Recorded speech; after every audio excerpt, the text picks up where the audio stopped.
I would love to have you come sometime to Venice. Mm-hmm. I would love to come to Venice. We can if we ever want to do an alt meeting there. I'm totally down to host. Let's do it. 4 stories, rooftop. Hold on a second, Jack. We have a very special guest. Very Jack. special. He's wearing a Rage Against the Machine shirt, an Evil Empire shirt, which is just fucking so appropriate. That's not my favorite album of theirs, by the way, but Jack lives in Venice. Billy and Jack were just talking about that.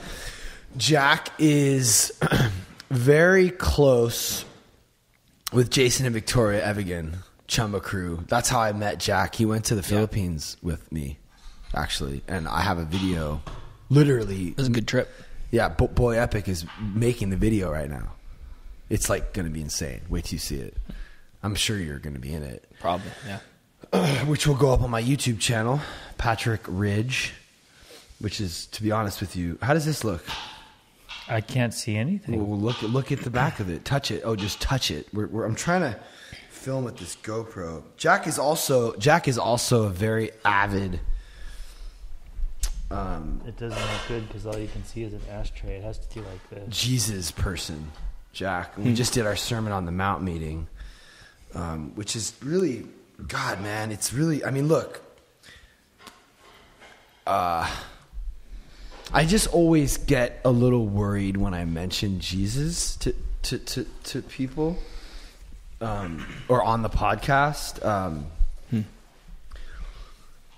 Yeah, don't. Yeah, no. I mean, if you can get it to be dope, that would be cool. But Well, if I could turn that upside down, I could probably put it on there. But anyway, go ahead, talk. I'll look at this. no, don't worry about it. I'm gonna just, I'm gonna hit you. So yeah, Jesus, Jack is a Jesus guy. You're a pastor. I just don't want to turn. I don't know. I guess Is it pastor or pasture? I don't actually like that term. Oh, okay, really? Well, Yeah, and you also aren't a big religion guy. I'm trying to get the religion out of me. Okay, so so that's what I want to make. Oh, we're good for that. I want to make. Yeah. I want to make good this group. Yeah, I want to make this clear to all the listeners, just right out the gate. Like, we're not religious. I've always thought religion divides, and we're just looking for like some sort of way to live. Yeah. And there's certain principles outlined in the Sermon on the Mount that can help us live. And we just talked about this in our meeting because we're sober and we need a design for living. Yes, I concur. Okay, so let's talk a little. Let's open our fucking minds that are so closed. We're so fucking stubborn and close-minded. Let's just shut our minds up. Shut up, and let's just talk a little bit about Jesus for a second. Down. You think we could just do that? For I a think second? it'd be great to talk about Jesus for a second. So like, let's just, I don't know, maybe he was, I'm pretty sure he was an actual person. Whether he was the son of God, I don't know. Did he rise from the dead? I don't know. I don't really fucking care. It's the most popular book ever written. And that alone is reason enough to talk a little bit about it. Yeah. Okay? Yeah, I mean, neither of us are going to say it better than Emmett's book, like where it opens. I'm so glad. Do you want to just? Should we just read that paragraph? I'm just so glad that you are down with that. You're so dope. That book. You're so dope. Yeah. Because I because I've always talked about that with Jason, and when you say, oh, Emmit Fox, it's like I know Jason too. Like automatically, it's like, wait, some random person is interpreting Jesus. No, right. I'm not down with that. But like, this dude's so ill. Like, he has other books and he's written a lot of cool shit. Right. Well, so when you invited me to the meeting, I heard we're going through Sermon on the Mount. and then I so like, I have this background where I'm like, I read the scriptures, right? There's like Jesus said, Matthew, Mark, Luke, and John of Sermon on the Mount. Then we get to the meeting and we all got the little red books. I'm like, oh, I didn't right. I didn't know. Yeah, Emmit Fox. I didn't know, but you were like kind of open. I was open. But be honest though. Like, can you just get totally open? Yeah, but let's get really honest. When you first saw that name, Emmit Fox, Did you initially have any, like, Later. It was blank at first, and then I Wikipedia'd. So it was like, at first I was like, oh, cool. Like, someone's going to talk about the Sermon on the Mount. Mm-hmm. That's fine. This is where we get really honest. This is great. In this podcast. We don't can have time for weather talk. We can talk about Sermon on the Mount.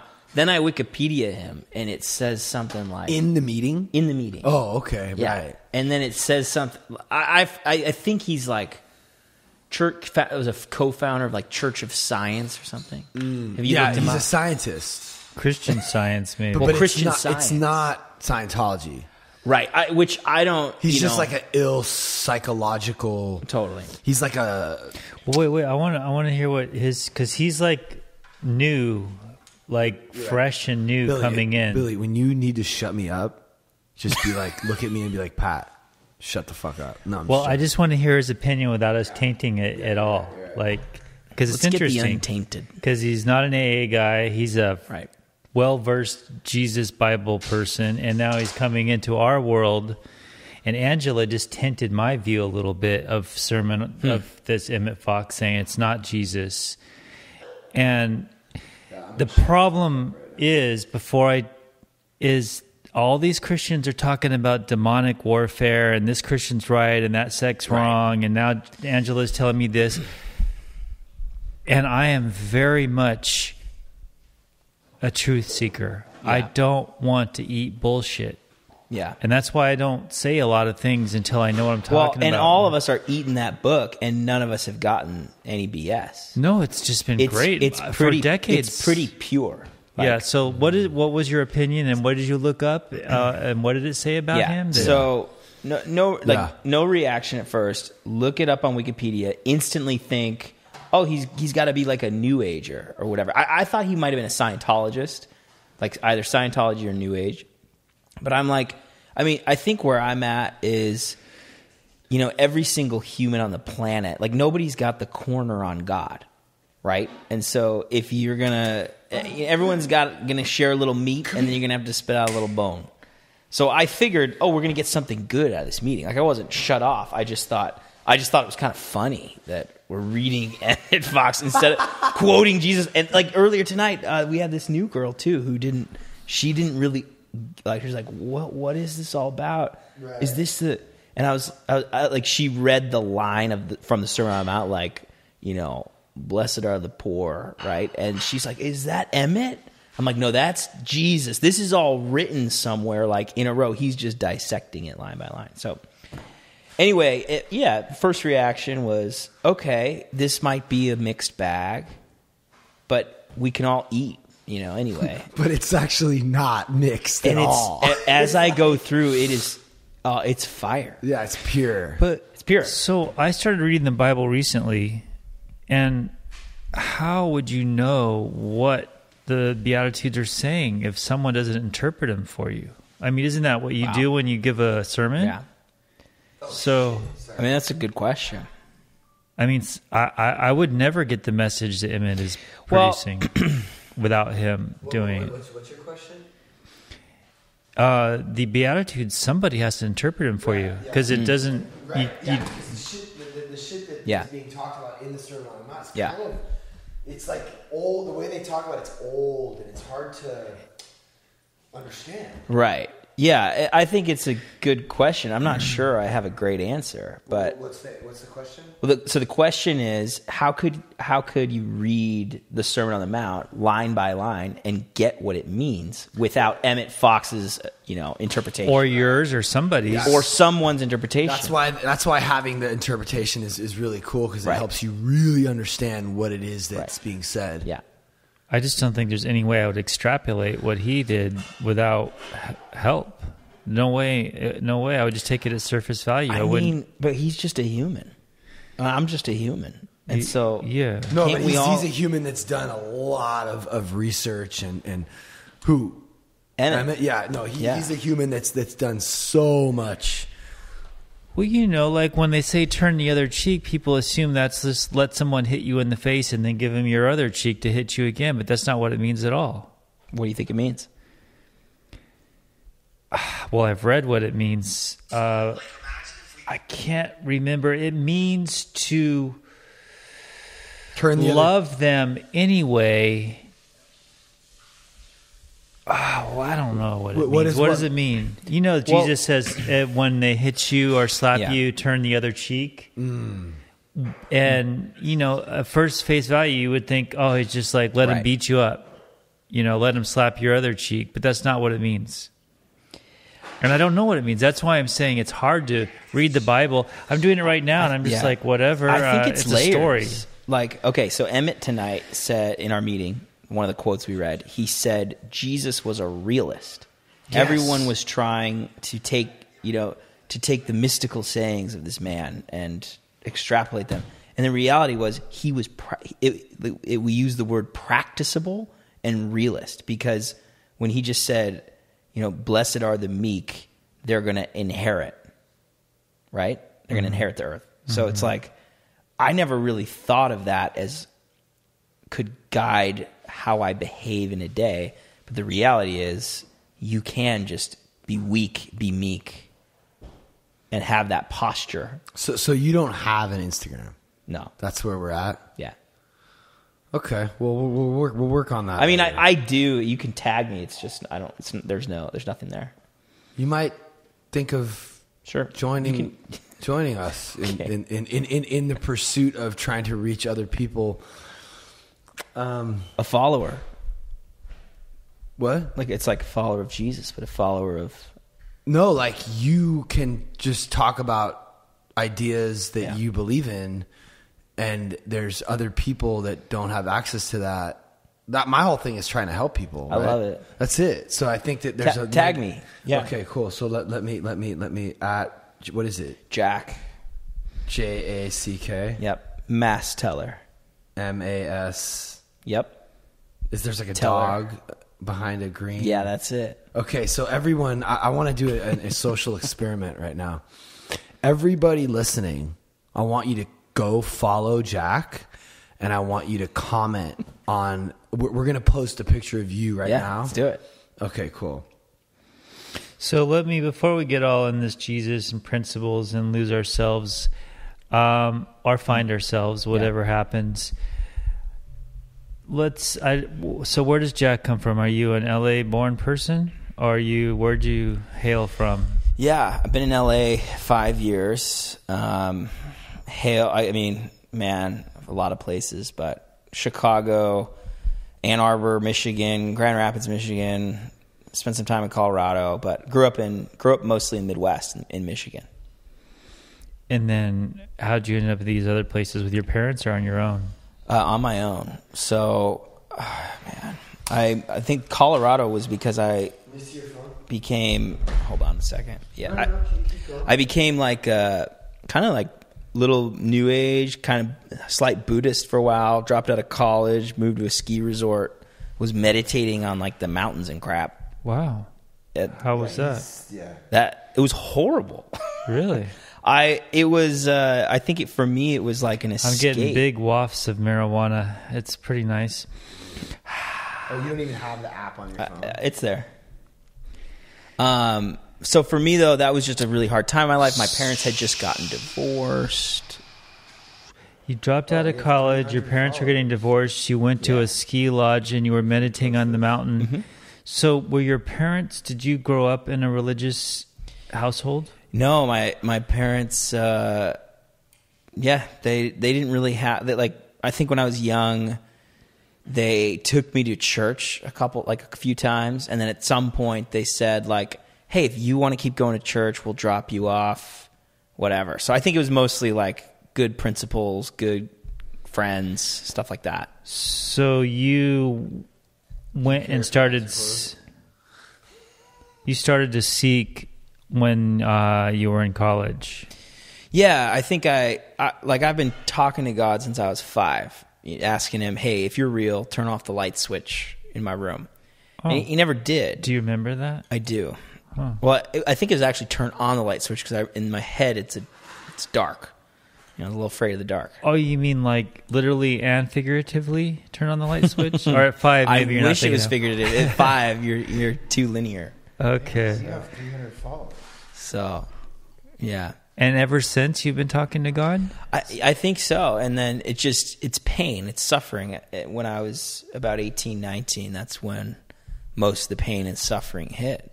And that's when it's like, I actually, instead of going more into the Jesus route, I was just looking for something, honestly, I was looking for some like miracles, because I had just never seen that.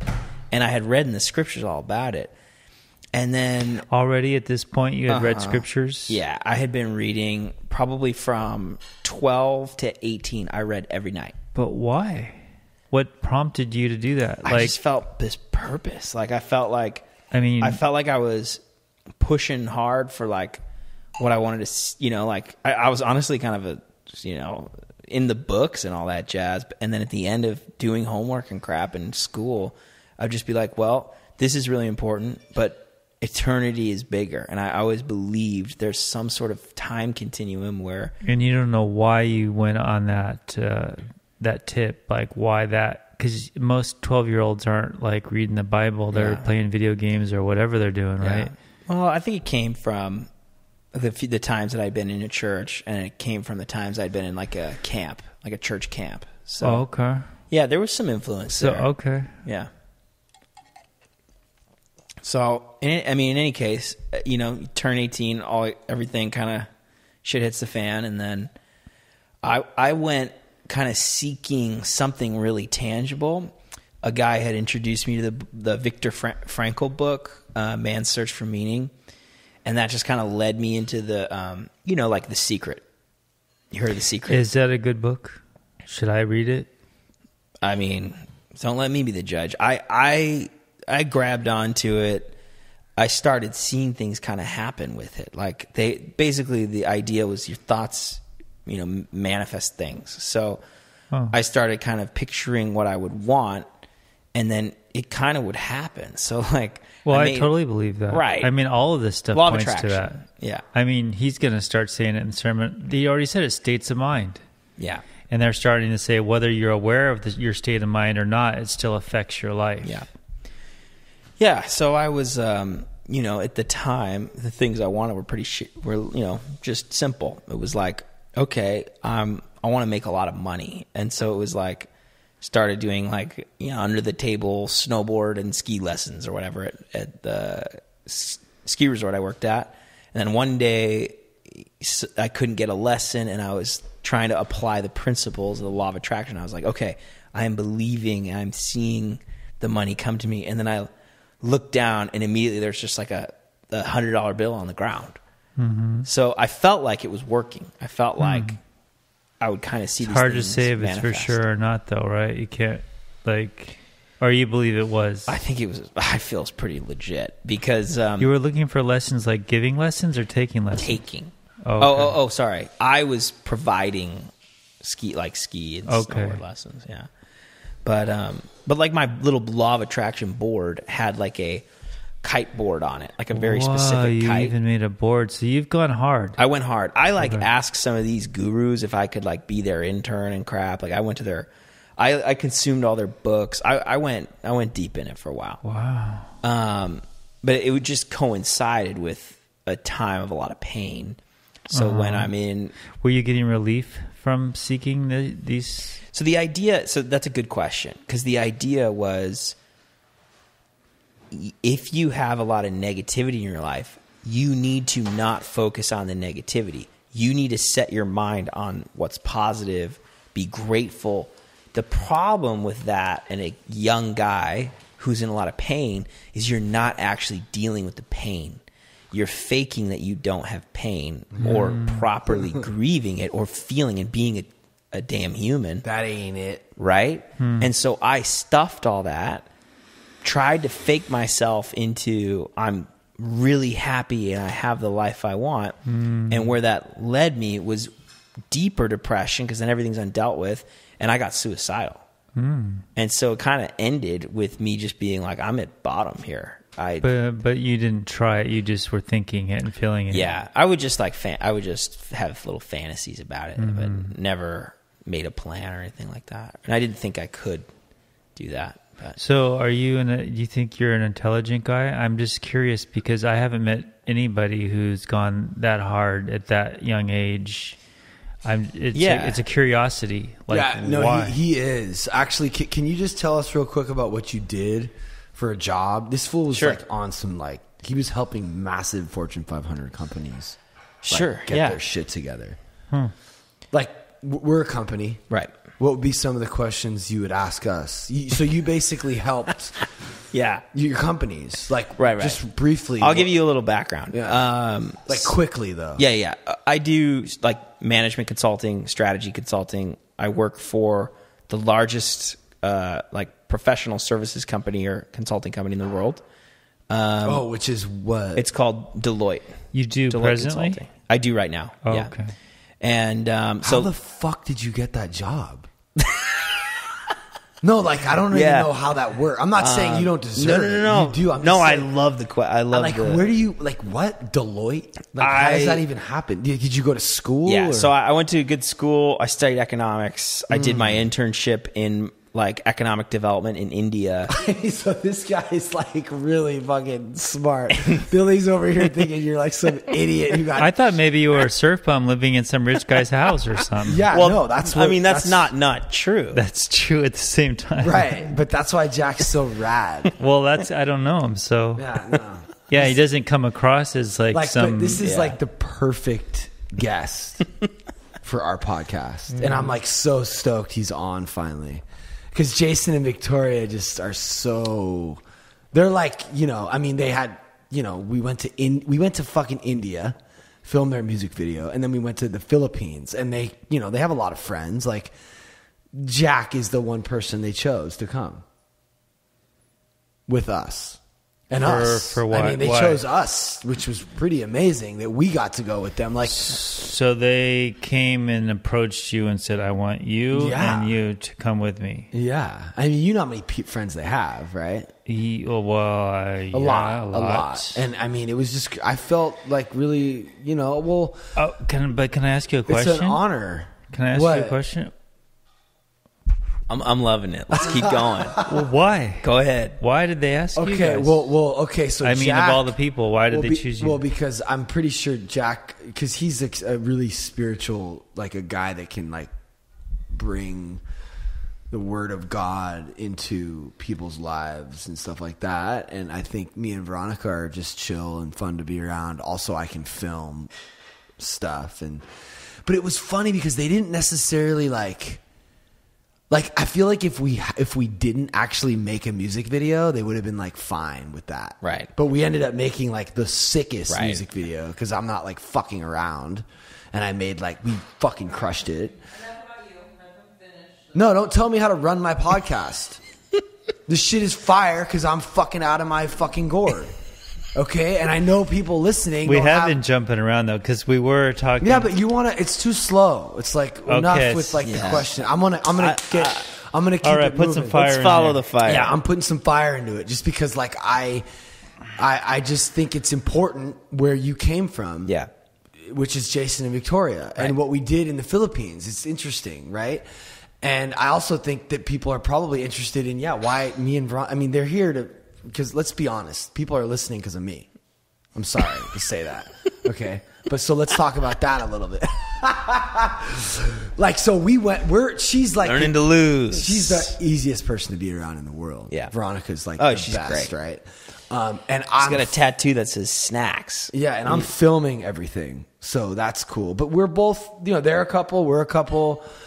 They liked, and we also were kind of like available. I think like, not everyone can just like go away for 2 weeks. So yeah, like it's not, but yeah, so we're like some of their best friends, but Jack worked for, big companies, right? So let's just say we're a company, right? We want to grow, we want to learning to lose. Right. This is our podcast, me and Billy, Okay. What would be some of the things you'd ask, or how would you? Sure. Yeah, I mean, I'd start. We hired you. Boom, you hired me. I'd start here. with who are you? What's your vision? What are your 10-year goals? What are your 1-year goals? What's your trajectory? Like, what are the structures you have in place to get there? Okay, So it's all just start from the end work. Yeah, that's backwards. great. Yeah, that's great. So let me ask you this. Do you know anything about monetizing a podcast?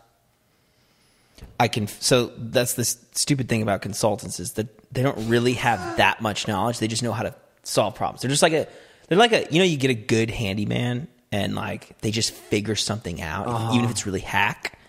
That's like a strategy consultant. They just can figure stuff out. Okay. So the answer is not yet. Okay, so how would you can just like Google it, right? So basically, well, why don't we let Billy answer this question since he's the least qualified to answer it? What he did in the Philippines with the boat was a perfect example. He like figured out. Veronica's in the background yelling as if anyone can hear her. Okay, I'll interpret what he did with the boat. No. I want her to come over here, and I want people to hear her beautiful voice. Let's pop her on.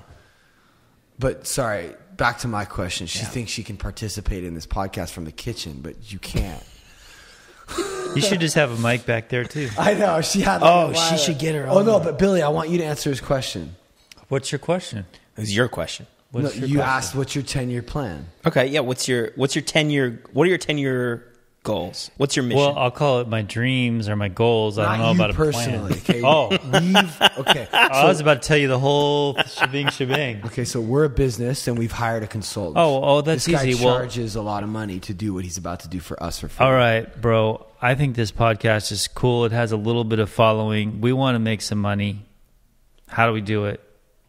No, but that's not a very. That's my All right, question. I can roll with him. No. Oh, I have to answer the question? Hold on a second. Okay. That's not a very well thought out 10-year plan. Right. So he asked. I don't even know what my question is. Let me ask him. Let me ask. Ask me a question and I'll answer it. Okay, let's start with this. What's your vision? My vision is to grow the podcast and monetize. That's not the vision. My vision is to help people live better and at the same time myself. That's how? What's up? Through the spoken word on the podcast with my friend and other people. Yeah. Can you quantify that vision? So you want to help people. How much and by when and who? People who are seeking and trying and willing to listen to the podcast and try the principles and things that we talk about. So do you have a specific audience? Yes, sort of. I'd like to expand, but right now it's people in recovery mostly. How many millions of people are in recovery in the world? A lot. That speak English. Unless you're trying to produce this in another language. God, what a great question. See how good right, that's very good. Like, wow. I don't really know, but I know there's a lot. But here's the thing is I've actually thought about this too, right? Like, so right now I'm in the process of like, I'm about to spend some money on YouTube ads, right?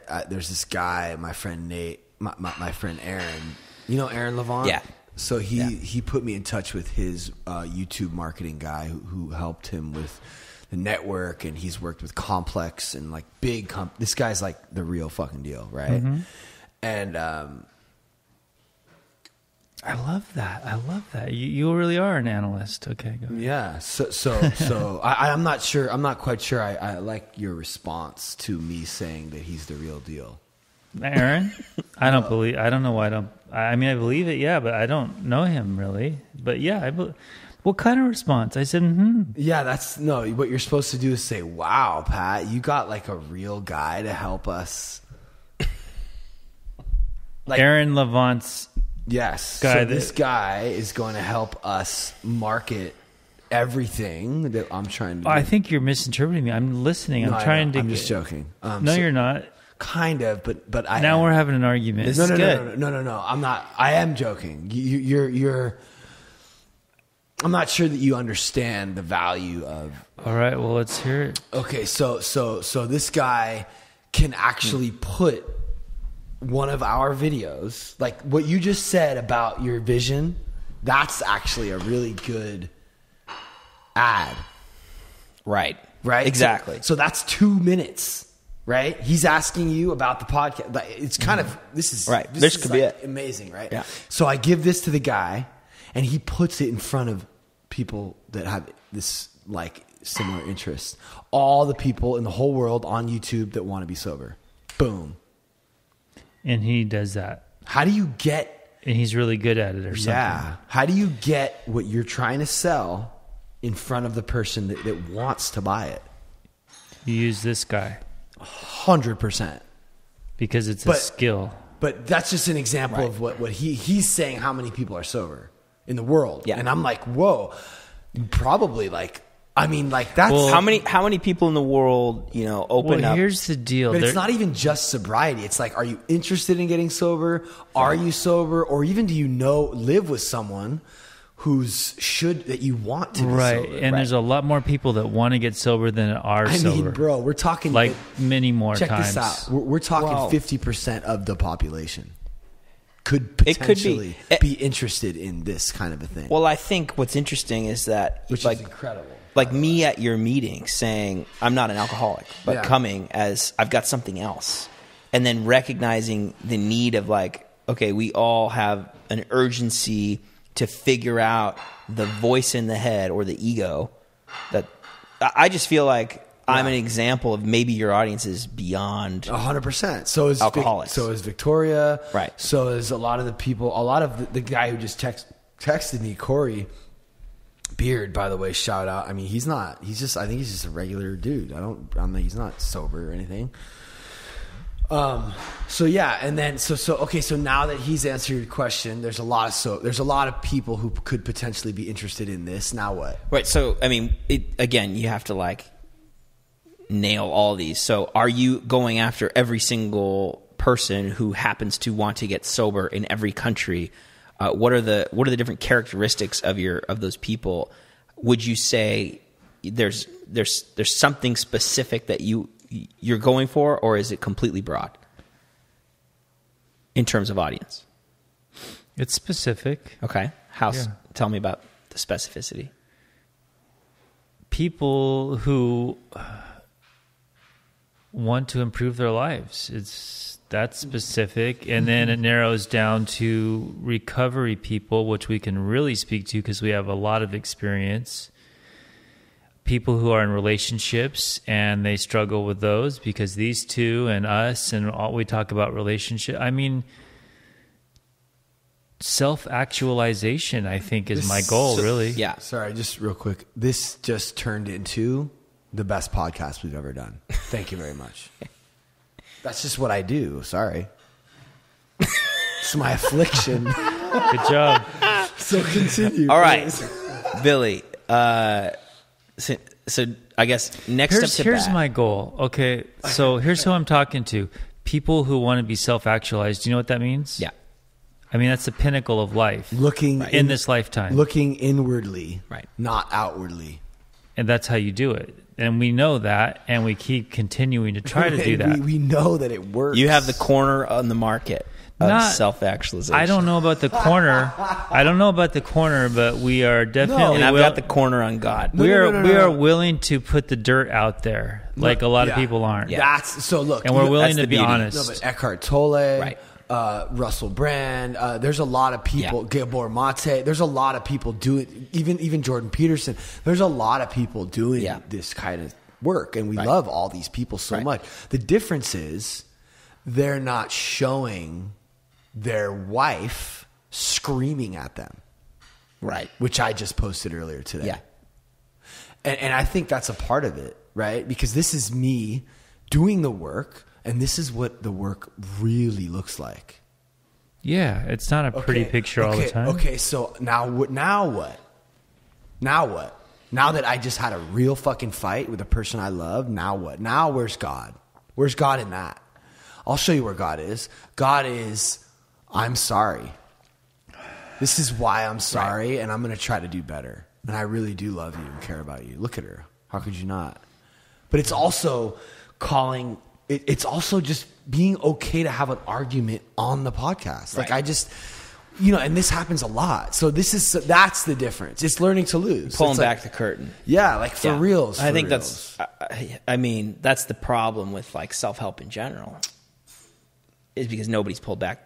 We're not sure what like, we're getting. Where's Tony Robbins? Yeah. What does he struggle with? He's never said. Right. What the fuck is that? How the fuck am I going to relate? Sorry. I don't want to be... I actually love all these people, but I think I'm actually really grateful that we figured out a new angle, right? Because it's like, yo, he's so ill, but I really can't relate at all. I can't wake up at 5 a.m. and fucking do a bunch of jumping jacks and then like crush the day. Like I'm fucking barely lucky if I can roll out of bed at fucking noon and not be like suicidal. That's important. I realize it now. We show the dirt. Yeah. So I mean, look, but dude, there's no life without dirt. Right. It's not real. It's not a whole picture. But that's okay too. Like it's okay for them to do what they're doing. Fine, but you can't be like, well, how come my life isn't good? I'm doing everything you say, and I still have dirt, because everybody has it. Yeah, and that's what's resonating. So, it's so amazing to see all the people that are getting so much out of pretty much just identifying with the dirt. Yeah, they're just like, oh, whoa, like I'm dirty too. You're probably not going to find one person on earth who doesn't say I'm dirty too. Right.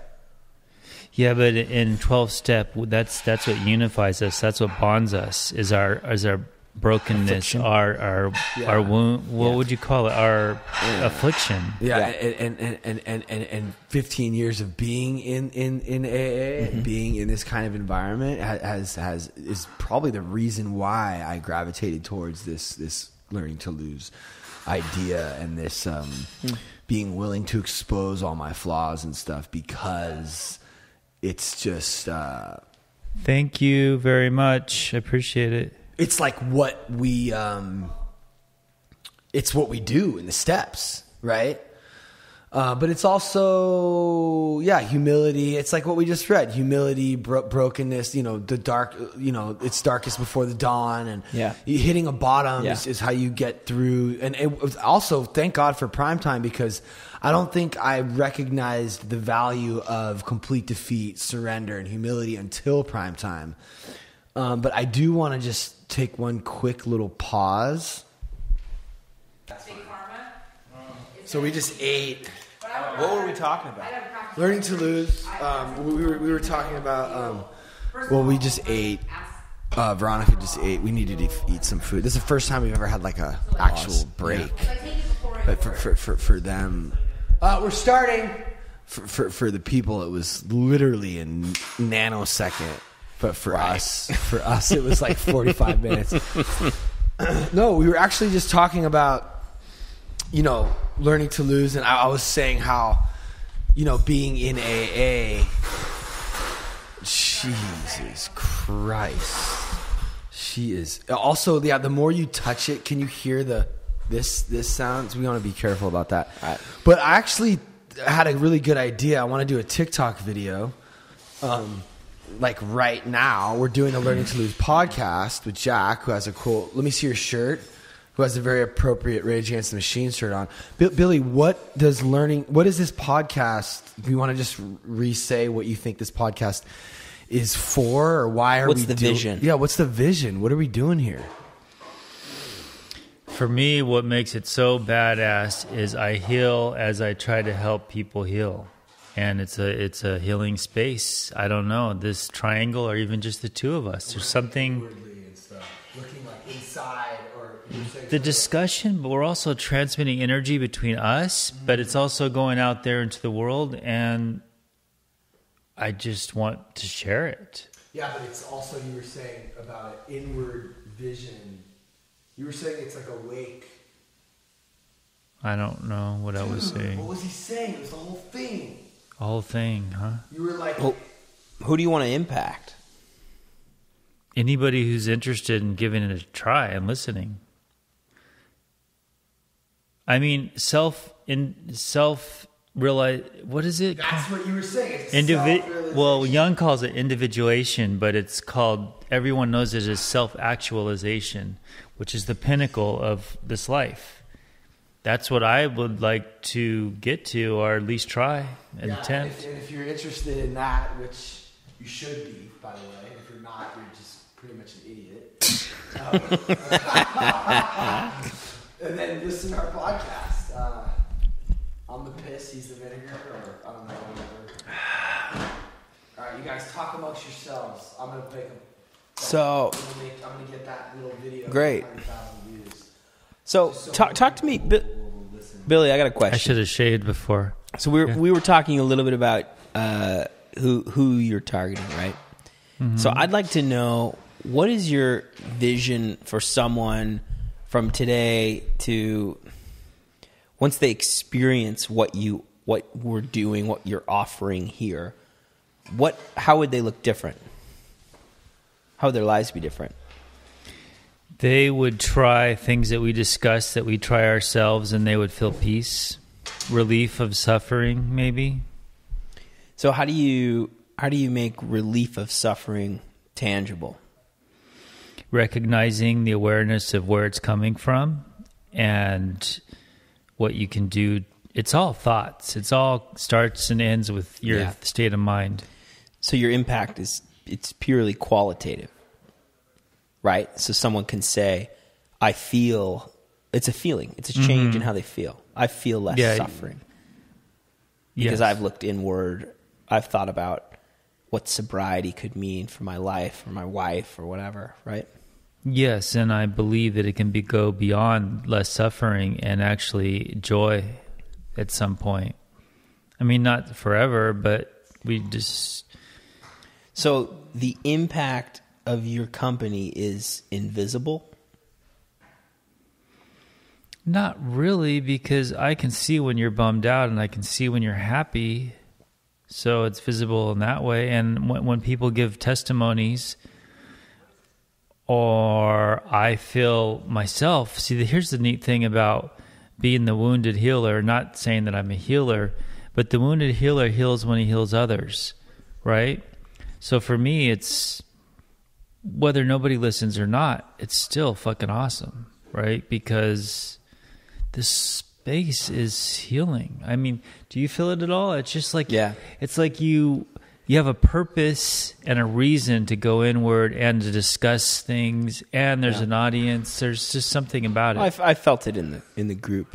Oh. Yeah. I'm new to this. In the meeting. I felt it in the meeting. I felt it every time in the meeting. Yeah. But it's similar, right? I feel that too. That's why I can't believe that it's not right. Like that maybe it's tainted and not Jesus and it's the wrong path. But you had explained that very well earlier about we all eat meat, but we all spit out bones, right? Mm-hmm. Like nobody's right. No one has the corner or the absolute correct path to God. Right. That's just arrogant. Well, and misleading. It's like misguided. Sure. I mean, I just think... But why do they always try to say that this is the way, and we know it, and you guys are wrong? Why doesn't it seem to...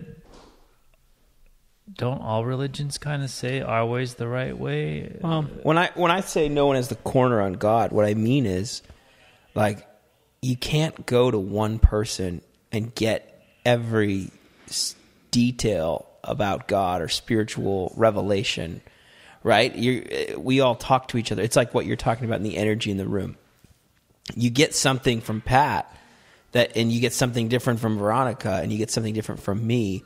And so I think as a collective, we all share some different piece of the puzzle that we're trying to figure out, right?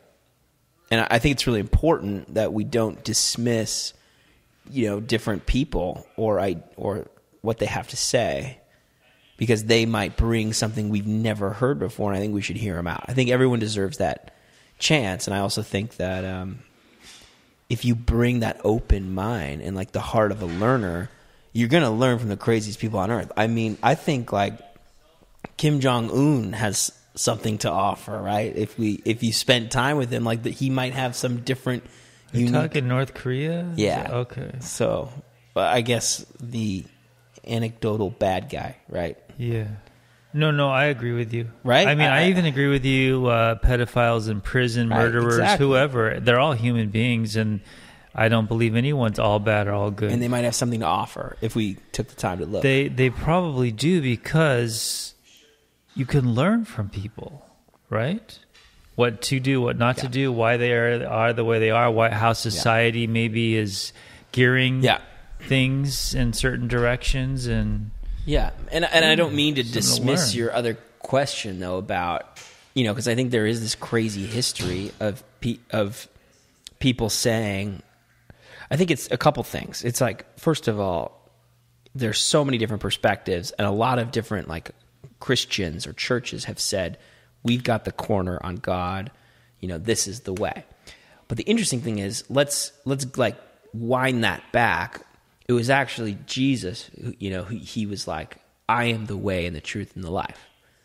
So I think it'd be easier to kind of dismiss what the churches or Christians are saying, go back to Jesus, try to read Jesus for Jesus, because I think that's just an interpretation of what Jesus was saying. Oh. So I think then the question's more about, Okay, what the heck wait a minute, does he because that's mean? the pinnacle. As you were saying it, I'm like, that is the hitch that's always bucked me off the horse. Yeah. That right there. What? That Jesus says, I'm the way, the truth, and the life. No one comes to the Father except through me. Right, and then all of Christianity is So- hinged on that. so And basically- that's my one problem. Yeah. What's there's a intelligible word for this, but it has to do with like that basically everything else is wrong. Only those who follow like the Christian way are right. But right? then- Like that's yeah. the assumption. Yeah, And that's a pretty gnarly assumption. it is, because the Because look at all the consequences- Christians. That I think you were mentioning earlier too, like having a lot of experience with people who claim they're this. fucking whack jobs, the dude. worst. Yeah. Yeah, and I mean, look, I love your wife to death, but I think that there's some people in that circle that they have questionable motives, or on some of those people. Well, the thing is, everybody has questionable motives. I'm one of them. Yeah, because we're human. Yeah, but I'm saying those are Christians, those gnarly Christians, Oh, you mean Angela? Yeah, like labeling people as evil and just like Well, then she doesn't say they're evil. She says there's an evil presence, or right. like she's not saying. I embellish it a little bit when I reiterate. No, you shouldn't do that. You got to be careful because, you got to be careful with that. Why? Well, because you don't want to You don't want turn to bad guys. misrepresent her. Well, yeah. If anything, you should be painting her in a good way. Yeah, but I'm usually venting when I'm here because what I'm going through. It's like going to your friend to talk shit about. Yeah, your girl, you're right. You're right. to talk shit about your girlfriend all the time, no right? need. Then all of a sudden, your friend's gonna like hate your girlfriend, and now you're not all gonna be able to hang out. Oh yeah. That's what always happens. That's how I thought of Veronica before I met her, because I'd always hear about your fights or your troubles. I never actually met her, and I'm Really? like, God, she's a witch. well, because dude, that's the thing about a sponsor, right? This is my sponsor. Yeah. I'm always calling. This is the vent man. This is before I was. So this motherfucker finally got to meet Aaron Levant. Yeah. I mean, can you imagine? and then he goes, not what I thought. I don't know. I mean, he's just a guy. Normal. Just a human. Yeah. But I even said right in front of Aaron, like, yo, this is my therapist. Like, could you imagine? Or this is my sponsor. Could you imagine what he knows about you and your fucking shitty fucking asshole methods of like running business and shit? True. Yeah, I got this fucking fire post. Yeah. Yeah, it's dope. So this is the pinnacle. Right now, we're giving you the key to life, okay? Because it's actually not hard to do. You don't need a bunch of money or success or chicks or cars, or you just need to pause right now, wherever you are. Maybe you're in your car, maybe you're at home. It doesn't matter where you are. Pause, just sit still, take a breath, recognize where you are. This is all that's real, is this moment, you hearing my voice, my like raspy punk rock fucking broken voice, which people actually recently have been saying has a soothing quality to it. They've been saying, oh, I could just listen to your voice. These people on TikTok, they're like, they love hearing my voice, because whenever they hear my voice, they get reminded of, you know, they're okay as they are, you know, because I'm flawed, right? And you should be okay with your flaws, and we're all in this together. So yeah, be in the moment, being present in this moment, which is right now, and just, you know, recognizing that everything's okay. Everything's exactly as it should be. So that's it. I mean, that's the whole thing. I'm doing it as you're talking. Yeah, and that's why I love this podcast, because I get to do it while we're on it too, you know. And there are times when Billy will be talking and I'll just be like, oh yeah, like, we're good. And I'll really feel that surrender, you know, and it's just such a cool feeling. I think it's a lot of people, it takes them like a $1 million check or signing a big deal, but it's a different feeling, that kind of high, that adrenaline high from achieving things.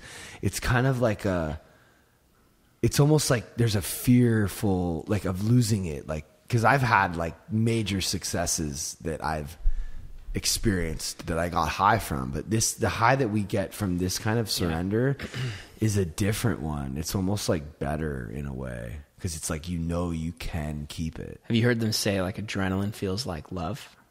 You ever heard that? I haven't heard that.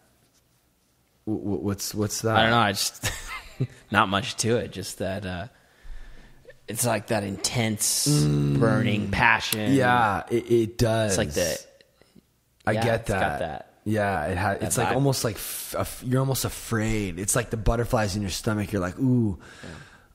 I love, but like, you know, my love for Veronica is different. Yeah, no, that's not really love, but isn't it interesting how all that stuff comes with the instant fear of losing it? Yeah. Like, instantly you're afraid of losing it.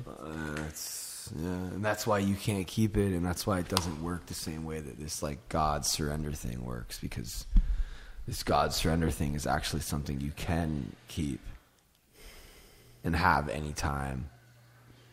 Yeah. So do you want to? You were saying how you wanted to continue the consulting session. So he said, sure. What were you guys remember? All right. Well, you told me a little bit about your vision. I want to understand the persona of your audience member that you impact. So what is the transition someone does? So is the idea that they start, like, for example, take the persona of someone who is currently an alcoholic.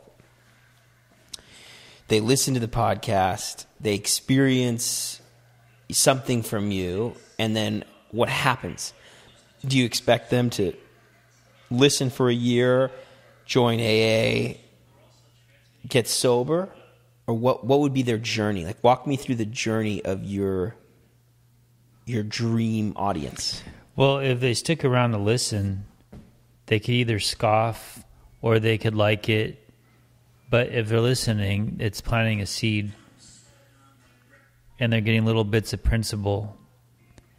And hopefully someday they act on it and go to an AA meeting or contact him or talk to a friend about it or something. What would happen if they talk to him or talk to a friend? He would direct him to the Primetime website. He would direct him to meetings. He would say, look, I know where you're at. I've been there. You know, here's what you can do. If you really want to do something, here's what you can do. A friend, I don't know what a friend, it depends on their friend. I don't know. But at least I would be reaching out. I'm looking for solutions. So it's definitely about getting them to a meeting. Veronica just hit 1,000 subscribers. Yeah, Veronica, come here. It's definitely Tell about the getting people into what a you just showed 12-step me. meeting. I firmly believe that there's really no other way. I've heard people doing it through religion, Yeah. but that wouldn't have worked for me. Sorry, Right. guys. So, yeah. And there's so many 12 steps. So if you don't want to go to AA, you can go to NA. If you don't want to go to NA, you can go to fucking A. If you don't want to go there, there's just a whole lot of A's, Veronica just hit 1,000 subscribers on YouTube. Congratulations. Yeah, I mean, that's, she would you have 24? 12. She had 12. Wow. How long ago? The TikTok thing started happening, and the YouTube thing is Like just 2.5 months or something. Wow. That's dramatic. To work as hard as he did, that's for sure. Well, I have 12,000. That's what happens when you work that hard. Almost rough. Well, I bought my first 1,000 so I could get the URL. Now you can have a custom URL, Veronica. YouTube.com/Veronica Ridge. Yeah, you can't get that. I don't even know what that is. What'd you say? I don't even know what a URL is. I know it's something to do with an address type thing or something, but I don't. Well, that's exactly It's a web what it address. is. It's a web address. Plain and simple. Yeah, you don't need to make things more complicated than they are. But that's my skill. That's what I'm good at. No, but that's something that we're going to work on getting you better. You don't need to. Can I ask you about this guy you hired that you're telling me is gonna really get our audience? He's gonna get the message in front of the audience, or the podcast in front of the audience. Well, let me just be fair. Like, I have him starting on my YouTube channel, right? Because the real growth that's happening right now is with me and her, and my TikTok, which is centered around our relationship, my sobriety, right? So this podcast is an offshoot of that. So then, what's the target audience? Well, you've seen. So the first thing I'm going to have him start working is going to be ads for my YouTube channel, right? Because the bigger that gets, then Just random ads, or in front of the like ads, like the sizzle for the show, right? So hold on a second, let me just show you. So this is he had us make a 15-second ad, a 30-second ad, and a 1-minute ad. You know I'm about to be like very famous, right? No. Well, I'm not saying that because that really matters. It only matters. It's awesome. It's awesome only in the sense that like we're going to be able to actually save lives and attract people to this sober living. What's the threshold? No, I'm just joking. I don't know if I'm going to be famous. It doesn't really matter. I already have like enough influence to like help people for reals. So this is the 15-second one. No, but it's always about you. You.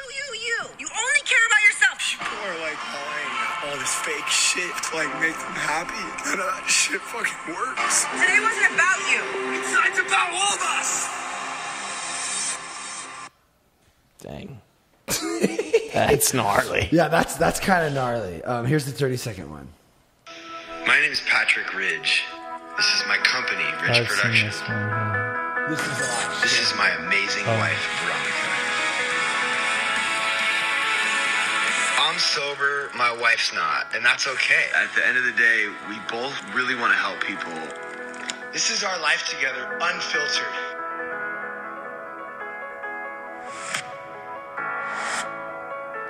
Welcome to our reality. No bullshit.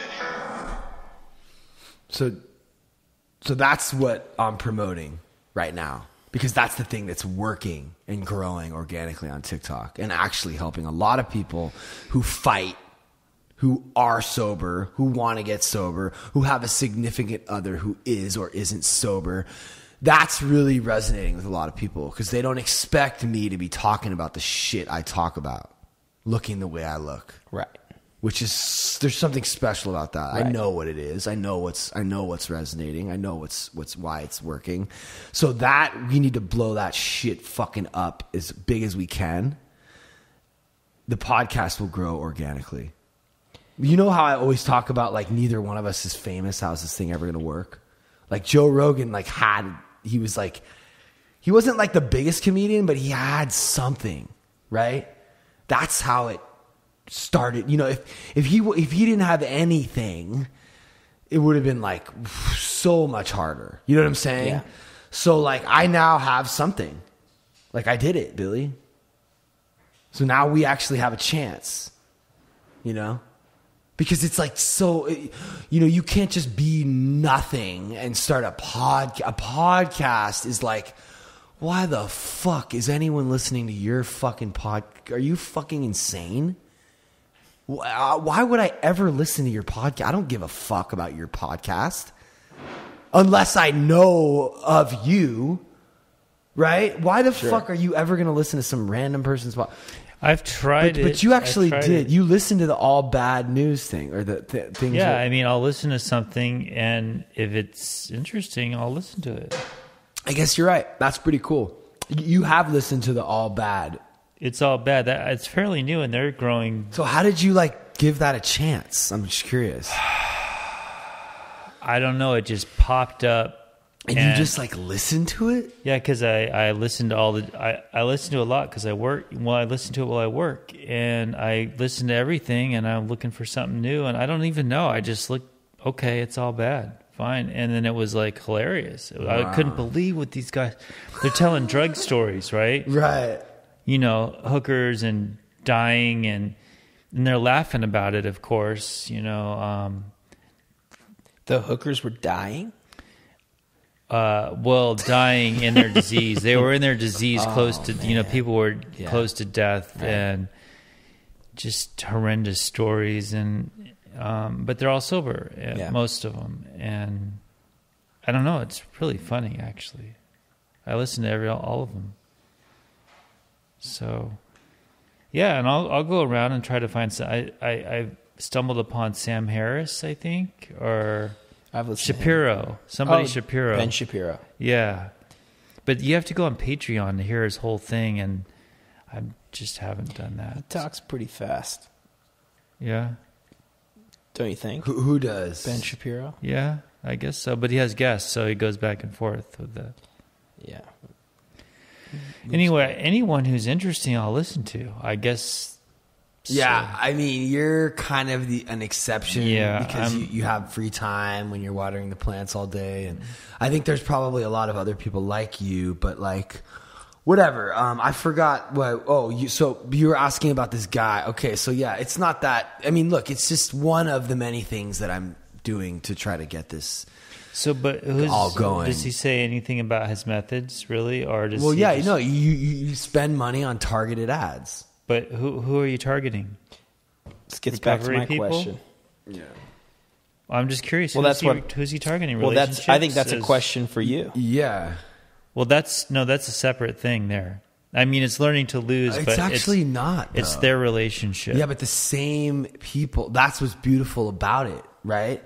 Is that all those people need to hear this podcast, and when they do, they fucking love it. Mm-hmm. What do they get out of it? Just like more in-depth, longer, more helpful conversations about how to specifically notice your mind in the day it's in.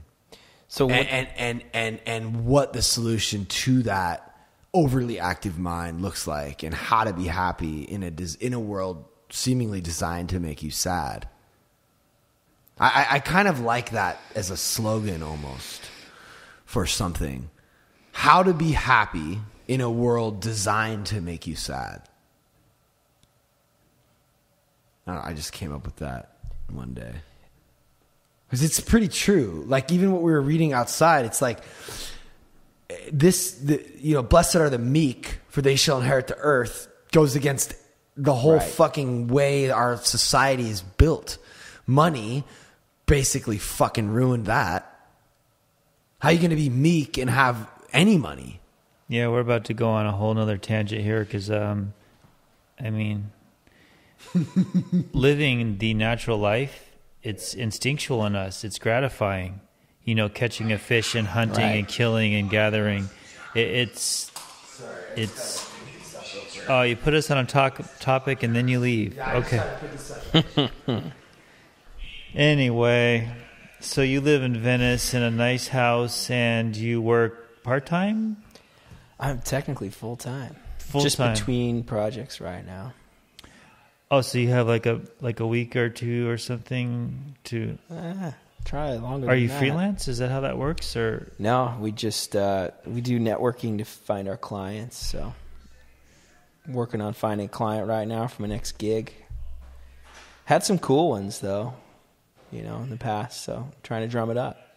And how does that work? Just typically. Like cold calls, or do you have how would you find a client? It would be from my end. So just because I'm not a partner at the firm, I would just be staying connected with friends of mine, coworkers of mine that are selling projects and need someone like me to go help manage a project. A project, a business? Yeah. So oh man, well I can't, it's a little bit confidential, so I can't say everything. But if a big media company were to be, compromised with their cybersecurity and they needed a project to help shore up the business, they might call us. If you're doing a corporate headquarter relocation from one side of the country to another, we would jump in and can support you. So all types of problems like that. So you help executives have to manage. You help these big companies make big moves or changes or things like this. Yeah. And then you don't actually drum up business. They get business and then they send some to you, or you help with the solving just of the with problem. with my level. I mean, our model is certainly we become connected to our clients. Our clients start to rely on us, and if they have a problem, But it's like Pat with me for your business. He might call me up and just be like, "Hey Jack, I need to understand how to better monetize this podcast." So then I'd say, Pat, let me give you a project. I'll sell you this piece of work. I'll put together a whole, a whole proposal around this and give you 7 ways you can monetize this podcast, all for a price. Okay, so you sometimes you have a network, so sometimes you have repeat, and Yeah. And so it could be a week, 2 weeks, 2 months between. Yeah, it could be a couple months. Yeah. And then once you get one, then you're intensely working for a while. Yeah. I see. You like that? Burning the midnight oil. I think balance is something I'm trying to figure out. What happens if you have to do you're not doing your church thing now, but say you're in the middle of an intense project and then you have to do your church on top of it? Burnt out. But you do it. It's kind of what happened, actually. But yeah, I just did it. I just figured it out. I felt like I kind of had 3 jobs for a while. What's the third job? Well, just, living here in L.A. kind of. Just living in L.A. is a job. No, I mean, you saw it earlier. I do. So I try to talk with God and get messages for people from God. Oh yeah, okay. And so I don't do it. I guess I don't do it yet, or necessarily at all for pay. But sometimes it feels like a job, because I go and I get asked to share different pictures and words with people, or kind of help train them to hear the voice, similarly.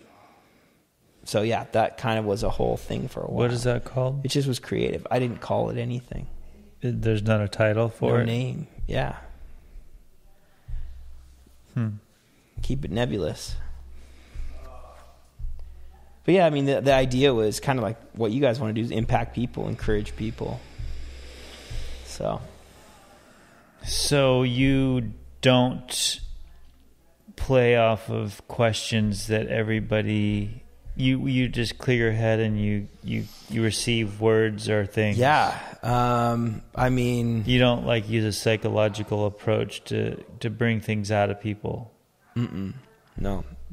I mean, I think your intention is really important. And so I'm hoping that every time I do it, my intention is just to care for someone and be good to them. And so in that moment, I just say, God, what do you want to say to this person? Close my eyes, and then you let God kind of paint on the canvas, right? First thing I see, I'll say it to the person, or I'll start to talk about it, and usually it hits home. It's kind of wild. So yeah, tonight, one of the ladies who just got out of Ashley. treatment today. Yeah, Ashley. Oh, I guess are we not supposed We to? probably mention weren't names? supposed to say her name. Sorry, Ashley. Sorry. But yeah, I said to her, I said, hey, like, I gave her this little prompt that you just got. And I said, so I keep seeing this like Greek, like wreath around your head, like a crown that like the athletes would wear, or like Like Hermes. the golden one? Yeah, like, but Or made the of leaves. You know what I mean? They were like made of actual leaves. Okay. And then I just told her, I was like, Hermes, huh? yeah, I just started talking about how I felt like God was saying, you're my athlete. Like, I see you as an athlete. And she started laughing. She goes, that's insane, because I'm Greek. And then she was like, and I don't know, like, I just started, I felt like God was telling her about winning, like what it looked like to win in the season, and this kind of athlete character. But yeah, she was really touched. And so it could be random, and it can look like that. And Danielle came running in and was like, I love this guy. Yeah. Interesting. Danielle, I gave her one, and I said, hey, Danielle, this is a little bit next level, like a little bit weirder, but sometimes I feel like I can see what like, I believe there's a spirit realm, right, where we don't have senses necessarily that can access this place. So I feel like we have different clothes there. And I said, in the spirit realm, I see like the crazy like leather strap around you with all the bullets. Like, I feel like you're carrying heat. And I don't know, it's like an encouraging message. It's you know always what like I mean? it's always like random. It makes too. you Like, feel good. So- Interesting. okay. I feel like maybe she is, because she's kind of powering in with ideas in my world. What do you think of this picture right here? What's the picture? I don't know. Is this the picture she doesn't like? It's like skulls. I just want to know what your interpretation is, because some people, more than one, have mentioned this picture. I can barely see it from here. I see a lot of skulls. Do you wanna, I see an upside down cross. You want me to go take a gander? Sure, if you feel like it. Yeah, it's a $500 painting, actually. I mean, okay. It's pretty heavy with death. So, I mean, I wouldn't have it in my home. But to each their own. What about the angel of death? You know, I just want to tell you, the angel of death is an angel. And I did not realize that he's not a bad character. He's part of the cycle. You're talking about like Moses, buddy? I'm talking about the angel of death. Where's the angel of death other than, like, where does that come up? Archangel of death? I don't know. He's one of the angels. The only story I know with the angel of death Where did I hear is this from? Where did I Moses get and this? the plagues with Pharaoh. Okay, let me access. Where? I don't know. Maybe it'll come to me later. Hold on, though. I just want to. I for some reason, I always forget. Oh, they were singing that song on Roden's podcast. So there's this artist is Mark Riddick. I always forget his fucking name. Okay, so this artist, Mark Riddick, he did,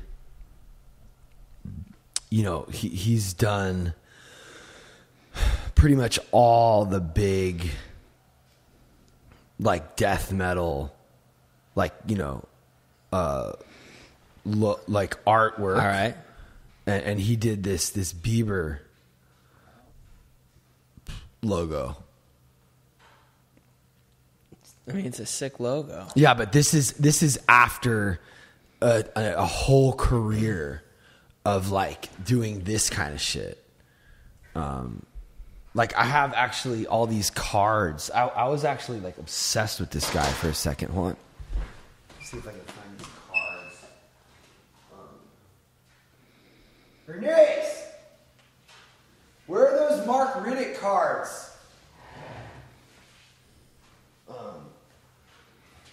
Fuck. Whatever. I don't know where they are. He just does like he's really good with like skulls and like roots. You know, like the death metal, like the roots growing out from under the tree, and like that kind of became popular.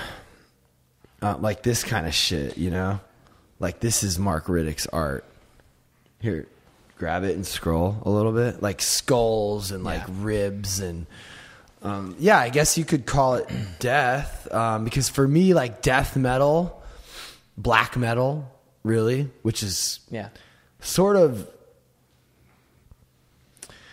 I guess, like kind of satanic metal. But like, you know, Gorgoroth, Gaul from Gorgoroth, which is one of the biggest like black metal bands. He lives in this little house. I want you to hear this, Billy. So Gorgoroth, like this shit's sick, right? Like he's ill with it. It's sick, but it feels evil to me. Like I wouldn't wear it or have it in my house either. That's fine. It's art. Yeah. That's it. That's all it is. It's just art. That's it. Portal to Satan. No, I don't think so. But whatever. That's okay. To each his own. I just like all kinds of art, you know, like all different, like that. I love that too. Like, look at that. Like, that's just a beautiful photo taken with a 100-year-old film camera. Like he had to, that to take that photo, some shit had to explode. You remember back in the day when like they had the sheets that you put over the camera and it's like fucking film and the shit's upside down and then they just get it printed on special Japanese paper. Like I'm into all kinds of shit. Like that's an old picture? No, it's a new picture, but it was taken with an old camera. It's actual film printed on special Japanese paper to enhance the quality of the. That's an obey. You know Shepard Fairey? That's an actual obey, an original signed obey picture of Shepard Fairey, a picture of Glenn Danzig, who's, you know, the king of evil rock, signed by Shepard Fairey. And then look at the Blood Simple artwork is awesome. And then this Matt McCormick painting, Matt McCormick's a great painter. I really like that one's one. incredible. Yeah, it's oil. He does these oil. He does oil on canvas, and there's another one over there. So I'm really into art, all kinds of art, right? Yeah. So Mark Riddick is he's a you know, he pretty much, he's so original and he's so. I just like anyone who does something that's like very far. They're taking it as far, like what we're doing right now is like we're going all the way. We're not like talking about like culture and like the weather and like, ooh, what albums came out today? We're talking about like some fucking deep. We're going as far in as we can, you know? Like we're going. So this motherfucker went as far black, death, evil as he could go, and nobody went further than him. And he made as many baby skeletons as he could get in that photo got in the photo. Yeah, okay, but let me just finish this thing about black metal. Is so they believe that the goat figure symbolizes like, so there's the sheep and there's the goat. Like the goat is like the leader. And it symbolizes like the person who paves their own. Oh, that's where this terms. I always hear the goat. I'm like, what? How? No. Goat means greatest of all time. GOAT. You're the goat. Oh, that's just some hipster bullshit. I'm talking about like some but black metal shit. Still comes from that because the goat's the leader. Okay, go ahead. Maybe. It's possible. No, but greatest of all time. GOAT. It's not Yeah, I ruled get out. it. Yeah. You're the GOAT. But so Gaul is this like very misunderstood character who was... Is that his real name? Yeah, he lives in Norway in this like little house, like secluded from any... He like... I feel like I want to watch this documentary with you. It's crazy, bro. This fool is so out there. Like, talk about, someone who's created an art form that's so far from anything else. And Vice went up there to his house to do a little documentary on him because, I mean, when this fool does shows, Right. They're like massive and sold out. And you could not believe. If you went to visit this guy, you'd be like, oh, okay, so you're basically not doing anything popular. Or there's no way you could possibly be a star of any kind, right? But this fool, like, is. And he lives... 20 miles. The nearest other house is 20 miles from his house. And he took them up on this hike up in the snowy mountains to this little tiny like shack that his grandfather built on the top of this fucking mountain. And the guys that were hiking were like, yo, like, we can't like keep going. Like, this was supposed to be a documentary about music, and I feel like I'm gonna like die on this hill. It's like really funny because like this dude Gaul is so fucking serious about his ideas, and he doesn't even like the kinds of fans he's attracting. He's like, this is not for... He's like, I see the sheep character. And he speaks like I see the sheep character in the audience. Like, he has this very gnarly accent. His English is very broken, and he's like got like long black hair, and he just looks like fucking gnarly. And he got I guess someone did or said something to him or threatened him or something, and he kidnapped them and like made them drink their own blood and went to jail for it, or like he's that kind of he's like that guy, I don't know the whole story, but the shit he says is kind of profound. Well, for like what? instance, Well, the goat thing about being a leader and not like listening to the masses and not just like adhering to like, and he says stuff about Christianity and how, it, I don't want to like misquote him. I'm just going to like pull it up. so this guy is a kind of megastar in the black metal. Yeah. And King what of is black metal. What is black metal? Yeah, True Norwegian black metal is it's is it like heavy metal? hold on a second. Yeah, well, no, they actually hate heavy metal because heavy metal is like not. Is it fast? Well, this is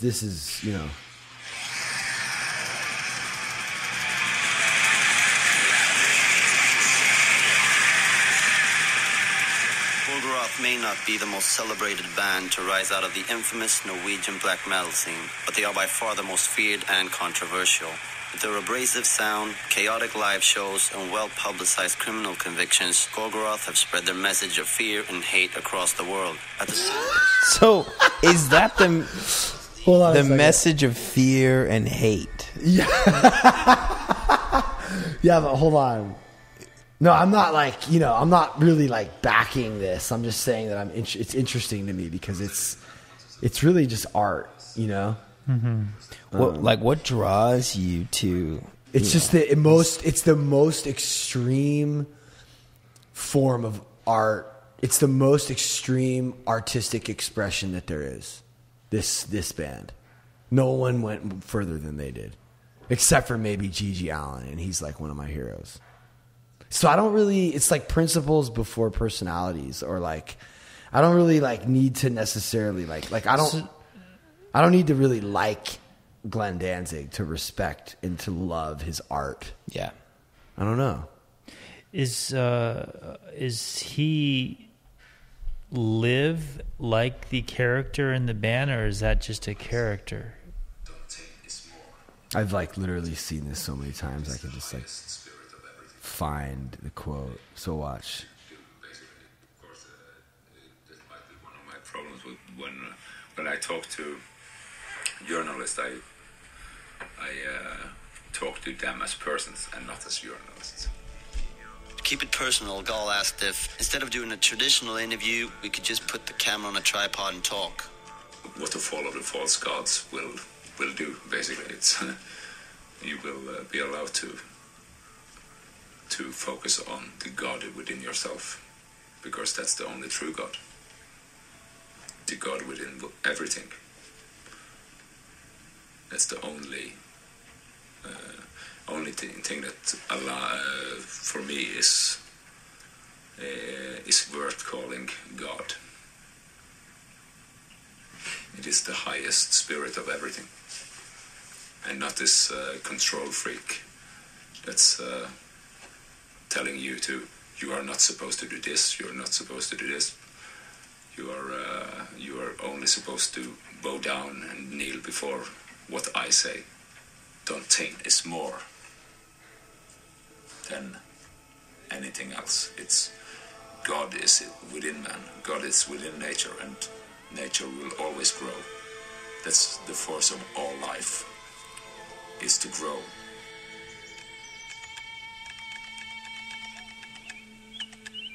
He personally took us all aside and critiqued us on what he thinks we could change about our lives and shit. And it's he met us a day before, you know what I mean? And the thing that was blowing all of our minds, and we all got together the next day and had these little huddles when he wasn't around and talked about it, was how right on he was. I think everyone was just speaking very freely, and of course the wine was flowing, and I think we all saw a special side to Gall. There are many sides to him. How would you react? He says a bunch of. You kind of have to watch the whole thing, but you kind of see what I'm saying. He sounds like a prophet. Knows what's up with you in a day. Well, no. Challenge him or fuck with him, just like it would be in the States growing up if you were one of these kind of guys. So I think he gets people will mess with him a little bit, and when he, as he says, when someone crosses my borders or steps on his foot, so to speak, that he teaches them a lesson. We were walking down the road one day, and he showed me this little building, and he's like, "That's my schoolhouse." He's like, "Yeah, I went to between kindergarten and 18 years of age. I went to school there, and it was just me and one other kid." I was like, "For 18 years, you only went to school with one other person?" And he's like, "Yeah, and that kid lived 45 minutes away. So when school was done, he had to get on a car or a bus to go home. I never got to, hang out with him." Score for having a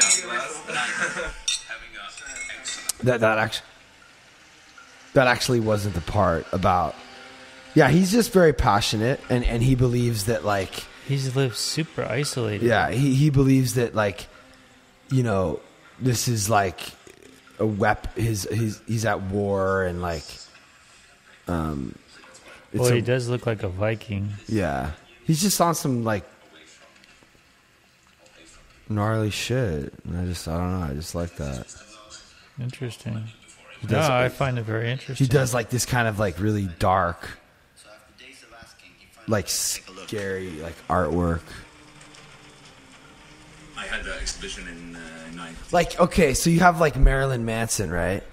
Sure. Mm-hmm. This guy's really the he's the real Marilyn Manson, right? So Marilyn Manson's just was some a joke, some joke shit. So I don't know. It's just I just like extreme forms of art, I guess, and I don't know. I'm into that. I'm into dark shit. I've always liked that kind of shit.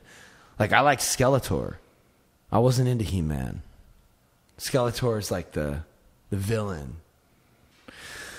But I don't know, whatever with all that shit. We're talking, what I want to know about is Sermon on the Mount, how I want to live my life. So what if I like to appreciate some dark art. But I want to know. You know what I mean? Like, this guy has some really cool. That's cool. He actually says some really cool shit. And that isn't the kind of God that I want. The kind of, like, you're going to burn in hell God. Like, fuck that. No, I'm not fucking with that God. I'm not. That's what he's rebelling against. That shit. And that's why they burn churches and shit. Because, yeah. He burns churches? Yeah. Well, his followers do. Norwegian black metal is like church burning and shit. Whoa. Yeah, but like a lot of like hypocritical Christians are money hoarding, control freak. They're fucked up people spreading like separatism and like you're gonna fucking suffer in Well, that's the thing. They hold that threat over your head. It's really fucked up. That's a bad threat. It's really fucked up. Burning in hell for eternity. So he's at war. What could be worse than that? He's at war against them. I'm going to join his army. Right. So that's what I'm saying. And the way he says all the shit later on in the documentary is pretty interesting. You're like, wow. Like, so he's basically on the same tip we're on. He just has a different way of he's learning to lose. Yeah, man, he lost a long time ago. I mean, this guy is so far from. At the end of the documentary, the guy goes, "So, what does it feel like to be this kind of person?" And Gall goes, "I don't think you're listening to what I'm saying." He's like, "I don't think you understand the words that I'm trying to tell you." And he's like, "Well, can you show me?" And he just stares into the distance for like 5 minutes. There's no words. They let it ride, and you can see the candle burning, and he just like stares off and doesn't say a single word. And to me, that was the craziest shit I've ever seen in any interview, in any documentary ever. Because this guy's like, "No, I can't explain this to you with my words." And I fuck with that because I can't explain God to you in my words either. I can't use my words. I try. We're trying to on this podcast. Yeah, we get closer, and I was just going to ask him how he sees it. Yeah. Because and when I share at meetings, I try to explain it in my words, but it's really hard, because God is so misinterpreted and so. And you know what it is about this podcast? It's like you were asking, it's support. So when I listen to it, I jive with it, and it's support. And like you guys are support. Support is big in community and humans. Humans need support. So it's like if you jive on this wave and you hear this podcast, it just backs you up. Oh yeah, that's right. This is what I need. It gives you the help you need to, keep going wherever keep going is. Also, just real quick before we ask Jack about God, because I want you to do that, and I want to hear what he says because I'm interested. But I just kind of want to wrap that thing up real quick because I've always felt drawn to the underdog. Whoever's losing is who I want to win. Yeah. As soon as the loser starts winning, now I want the other guy to win. I don't know. I've always been that way. You know what I'm saying? So like for me, like these guys are the unsung heroes in a way. And I'm always like wanting to understand things I don't understand. I'm wanting to look for, everyone judges this. I want to I want to be the one who doesn't judge it. I want to be the one who really tries to understand it, but I don't want to be like one of these guys that paints his nails black and puts on like all the clothing and is the sheep. Like I want to be my own, I want to lead my own, I want to explore all this stuff. I want to like listen to the music, and because you saw the guy, he's interesting, right? He seems like he has a deep connection with something. Yeah, for sure. And I'm not. Yeah, for sure. That's a really good description.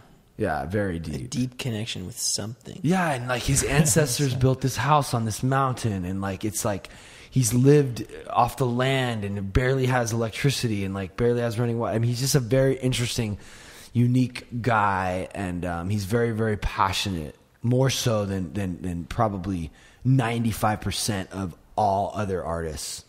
He's fucking at war. He's like, will die for the cause, for his cause and his art.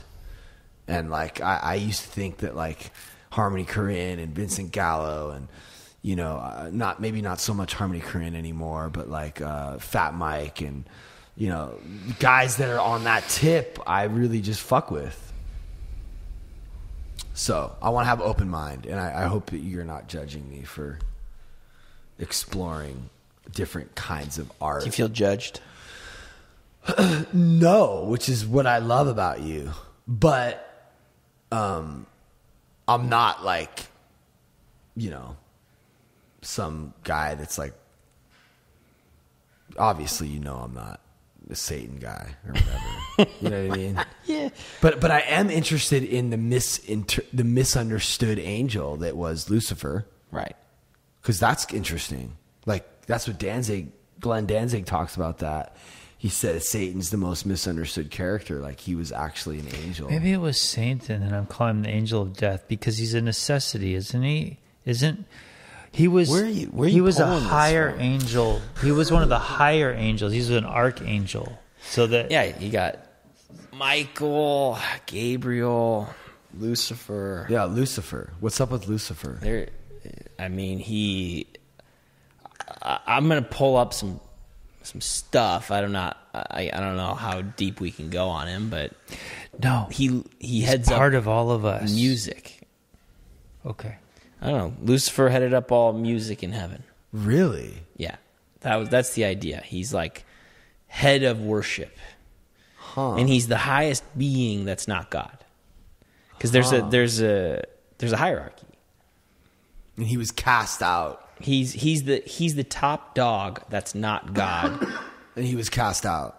And allegedly he just got a little jealous. He wanted to be like God. He wanted to be like, okay, I'm leading all the worship to God. I want to be like God. So there right there is my attraction to this thing. It's this it's darkest before the dawn, right? Like, and at the end of Star Wars, he's like, Luke, like, or I am your father. Like, you realize Darth Vader was actually this broken man. There's so much incredible shit in Star Wars. Like, it's not an accident that it is what it is, you know, because like, he was a Jedi who became a dark Sith Lord, and it was like, and at the very end, like, Luke brought him back, right? Yeah. So I'm like kind of obsessed with like these lost souls. That's like the sobriety journey too, because it's like you're almost dead. But I'm also like really attracted to broken darkness souls, people that are like, because I want to bring them back to the light because I was gifted that. So that's also a big part of my attraction to all that stuff. It's also, I feel like my secret password into that world. Because once you can speak their language, you can get them. And there's so many levels to these things because, it's Satan and it's a story, but it's us as well because would we not want to be like God, and do we not on a daily basis? Well, it's the exact same story as Adam and Eve. The serpent or Satan or whatever says, didn't you know you could become like God if you eat of knowledge of good and evil? So it's literally the same question, just a different species. Are we not even trying to be God just by learning more and trying to understand? Like, we're always trying to understand. Is that not... I mean, that's what we're I trying. Think that's great. We're on the podcast trying to do that. We're trying to love others as we love God, and we're trying to love ourselves as we love God, and we're trying to be more God-like by learning and growing. Yeah, we don't even really have the capacity to understand God. Or do we really even believe he is for real?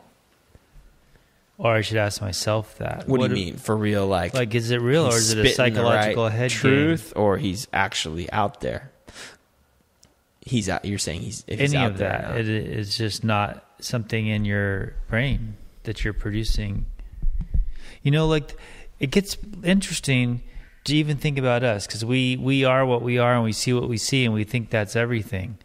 But the truth is we only see a little bit. We see tools and patterns. We don't see what's really there. So to be arrogant enough to think that your perception is anything but like an ant to us or something is arrogant, because we don't know what we don't know, and there's a lot that we don't know.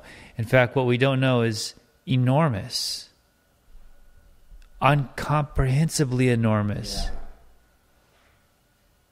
Even what we know, we don't even not sure that we really know. Which is what I love about people that don't say they can admit they don't know. But what were you going to ask him? What his definition of God? I want to. Okay, so you're a pastor and you're versed on all this.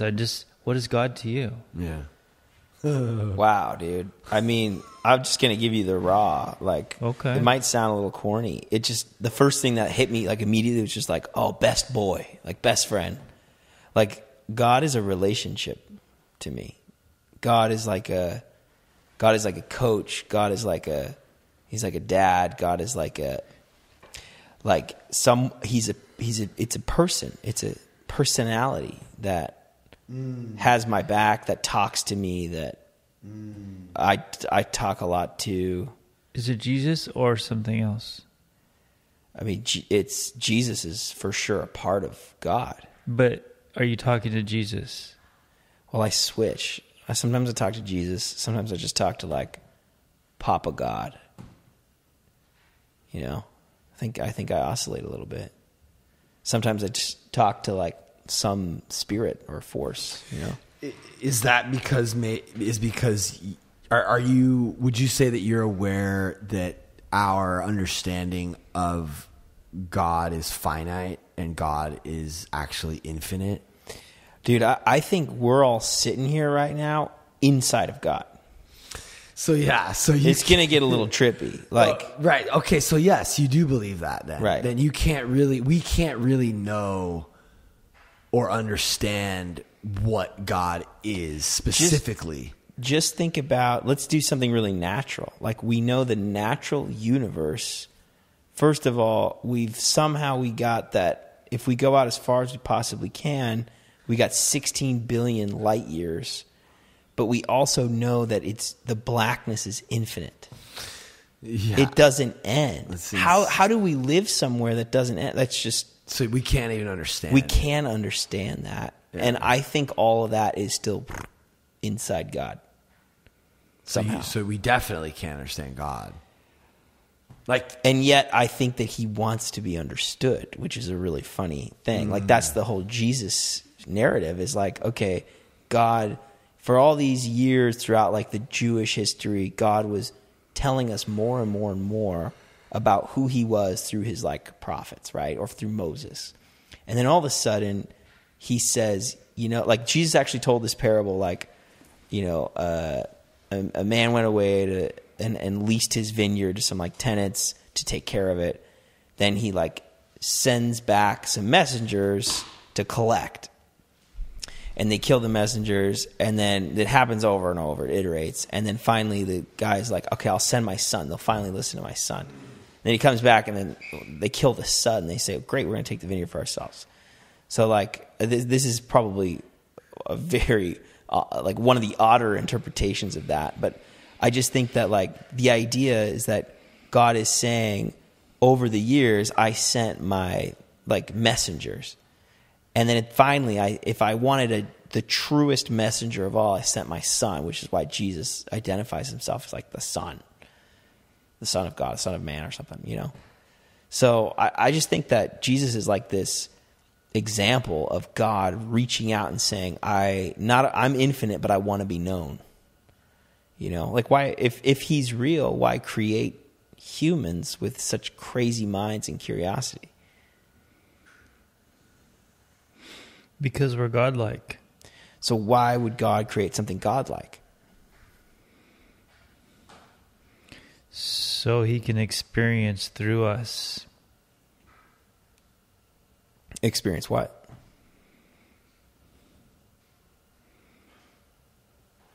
Creation. can't he experience creation himself?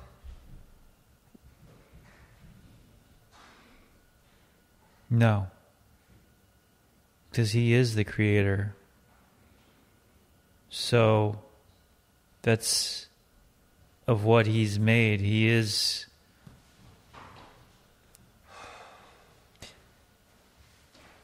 We're players in his dream. Yeah. And like you were saying experience his creation, but aren't we a part of the creation anyway? Yes, so he is creator and witness of our creative minds, our ability to create. I think that's what separates us from other animals and life forms.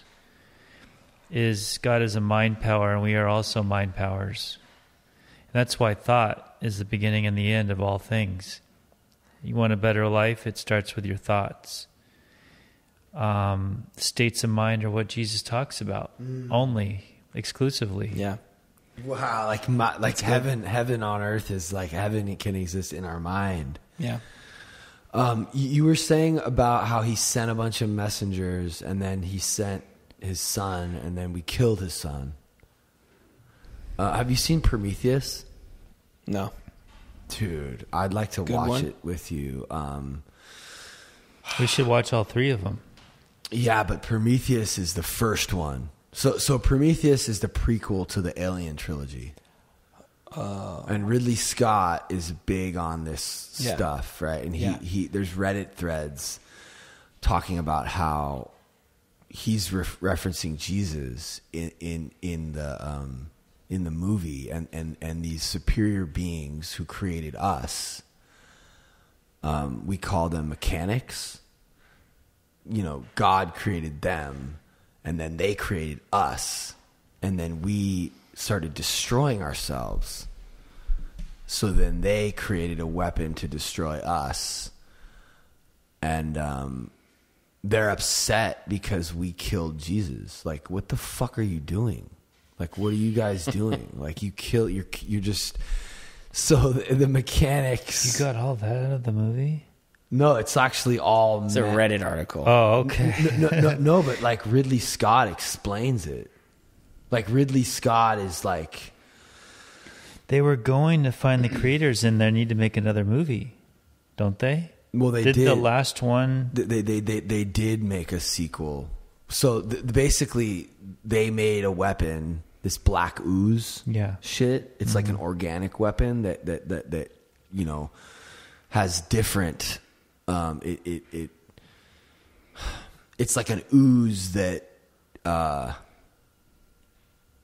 will transform into whatever kind of weapon to kill whatever it is that it's trying to kill most effectively, right? So, and what happened was we went and we discovered this location where they had the weapon, and something went wrong. The mechanics, I forget exactly what happened, but something went wrong. The weapon got loose or whatever, and then and killed the creators. Well, they like left, but some of them ended up staying, which is just that's that ship, the Half Moon ship, and then there were paintings, cave paintings that had like different symbols pointing to this location, which is where we thought we were going to find our creator, but what we really found was the planet that they created the weapon. So when we went there, we started playing with the fucking shit, and the ooze killed some people, and then I thought from there they were going to go to the creators. Yeah, they were, and they did, but before they went, the worm got into his eye, and then the dude had sex with the girl, and then she had a child, which was the alien that we know of as that alien with the head. You know, that alien. So that's how that alien happened. It was like a hybrid of like a human and that weapon.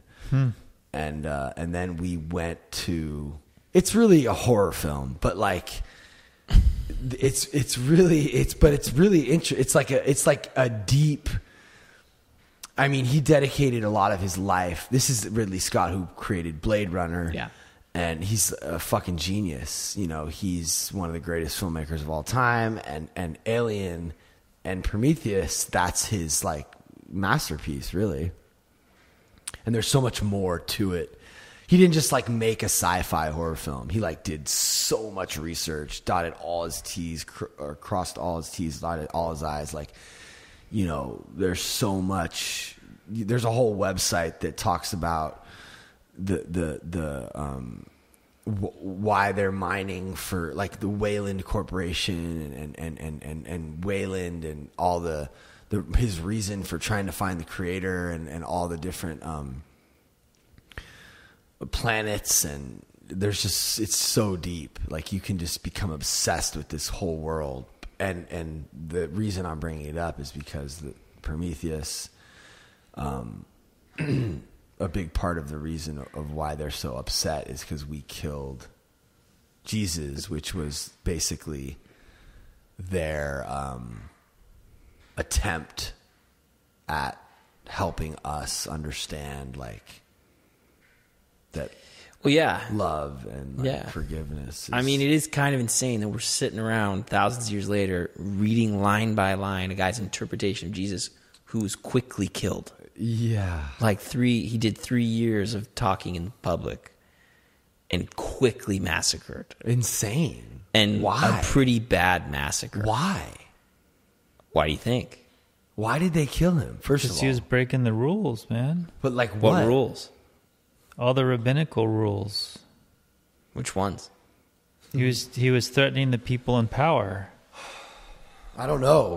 Because he was saying you can worship anywhere and anyone. You don't need these people in power. Can I just ask a quick question? Have you seen Mel Gibson's Passion of Christ? Yeah. Is it good? I like it. Is it like amazing? I think at the time it was profound and impactful. You know, what was that, like 2002? I don't know. I didn't see it. I think it's great. I'm actually into this new one. So like people don't make a lot of stuff, a lot of media that showcases Jesus. There's this new one it's the largest crowdfunded media project of all time. It's called The Chosen. It's a series, a web series. You can watch it on YouTube or they have an app. And it's like the early life of Jesus. I actually like it better than The Passion. Yes. The Passion is... Whoa! This shit got a 9.8 on IMDb. Yeah. That's the highest rating I've ever seen. I'm telling you, it's really good. It starts slow, so stick with it. You must be able to see this on Netflix. No. Or somewhere. No, they only have an app that you can download for high quality. It's free, or you can watch it on YouTube. Dude, I'm like all about it. I'm about to watch this shit tonight. No, seriously, 9.8? That's insane. Here's the deal. That's the highest rating I've ever seen. It showcases like, okay, there's only one season. Let me give you a little on this because I've watched it 4 times through. I'm all in. I'm about to watch 8 episodes times 4, 32. Wait, how did 32 episodes I've watched of it. Yeah, but how are you watching it? I downloaded their app. But like, can I watch it? And you can watch it on Apple TV. You can watch it on your phone. Oh, what's the app called? The Chosen. What the fuck? So wait, I can download the app on my Apple TV. Sure. That's so weird. Or just the easiest thing is to download it on your phone, and then when you press play, it gives you an option for Apple TV. The Chosen. Yeah. It's an app. Yeah. That's like the craziest thing I've ever heard of. Like, why wouldn't they just... Dude, that's so crazy. They're trying to do something a little different. Yeah. Right? So they're doing all, like, it's all free. You pay it forward. Yeah. I just got the app. I'm watching this tonight. Cool. So it starts slow. Here's the thing, though. The best thing is the other side of the Passion. Like, the Passion is just one storyline of Jesus suffering. Right. And it's like this, would you introduce me to the podcast and only give everyone my worst moment of all time I say, guys, I really fucked up everything. This is my worst. I walked out of the theater because I was like, I don't want to watch this guy suffer anymore. Right. I was like, what is this? Like, why are we just watching people just hurt this person for 2 hours? Right. I don't want to see. I want to see, like, what did he do? Like, so, this is the answer to your ask. Have you seen Martin Scorsese's The Last Temptation of Christ? No. Starring William Dafoe? No, but Dafoe's great. Okay, bro. Okay, Martin Scorsese did a movie called The Last Temptation of Christ.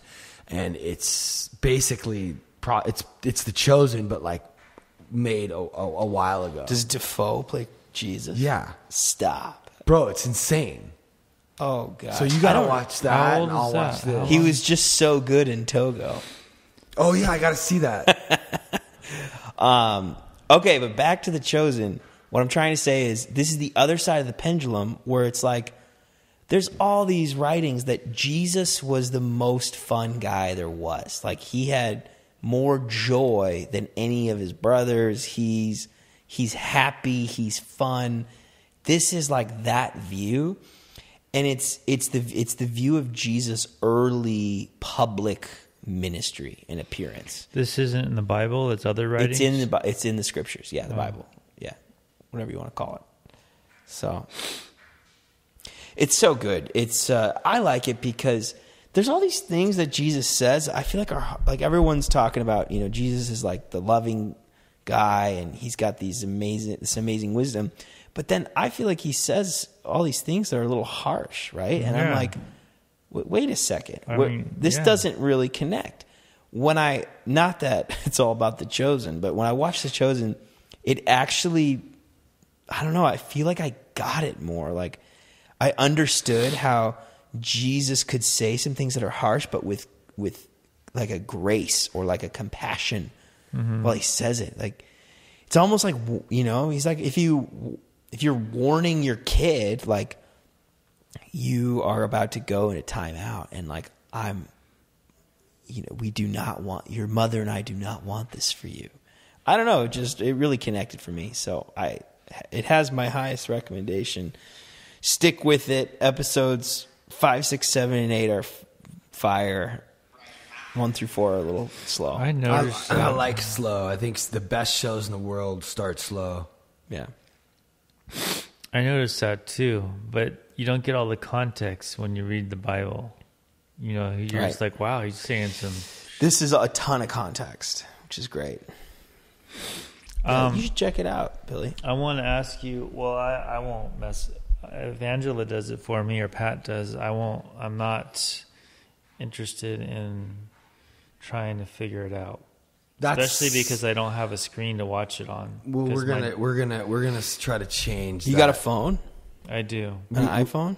But I don't know. Can I watch it? Part of why I initially gave you my phone a little while ago was so you could start. I have started. Yeah. Okay. A little bit. Yeah. Well, you just go to that. Okay. You know what? Grab your phone. We're gonna do it right now. I don't want to. It's so easy. I wanted to ask you one more question before we stop here because we're not going to stop. Okay, yeah, let's do that. 111. All you have to do is go to the App Store and search for The Chosen. Okay, I will. That's it. I'll download it. It's that easy. Okay, cool. Yeah, for sure. But then I want to watch it on the big screen. I don't want to watch it on here. Yeah, well do you watch it on your phone? Both. Okay, maybe I will. Because I'm kind of like a lay in bed, watch on the phone kind of guy. So I see. Okay. Yeah.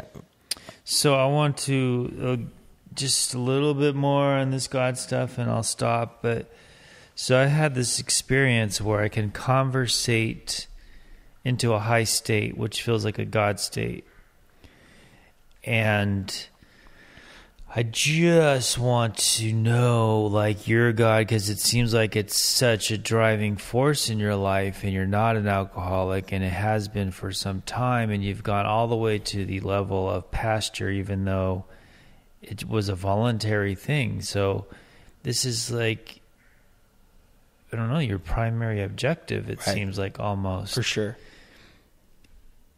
And it goes in the vein of one alcoholic talking to another is where the healing happens. And I've conversated with other people and you get high.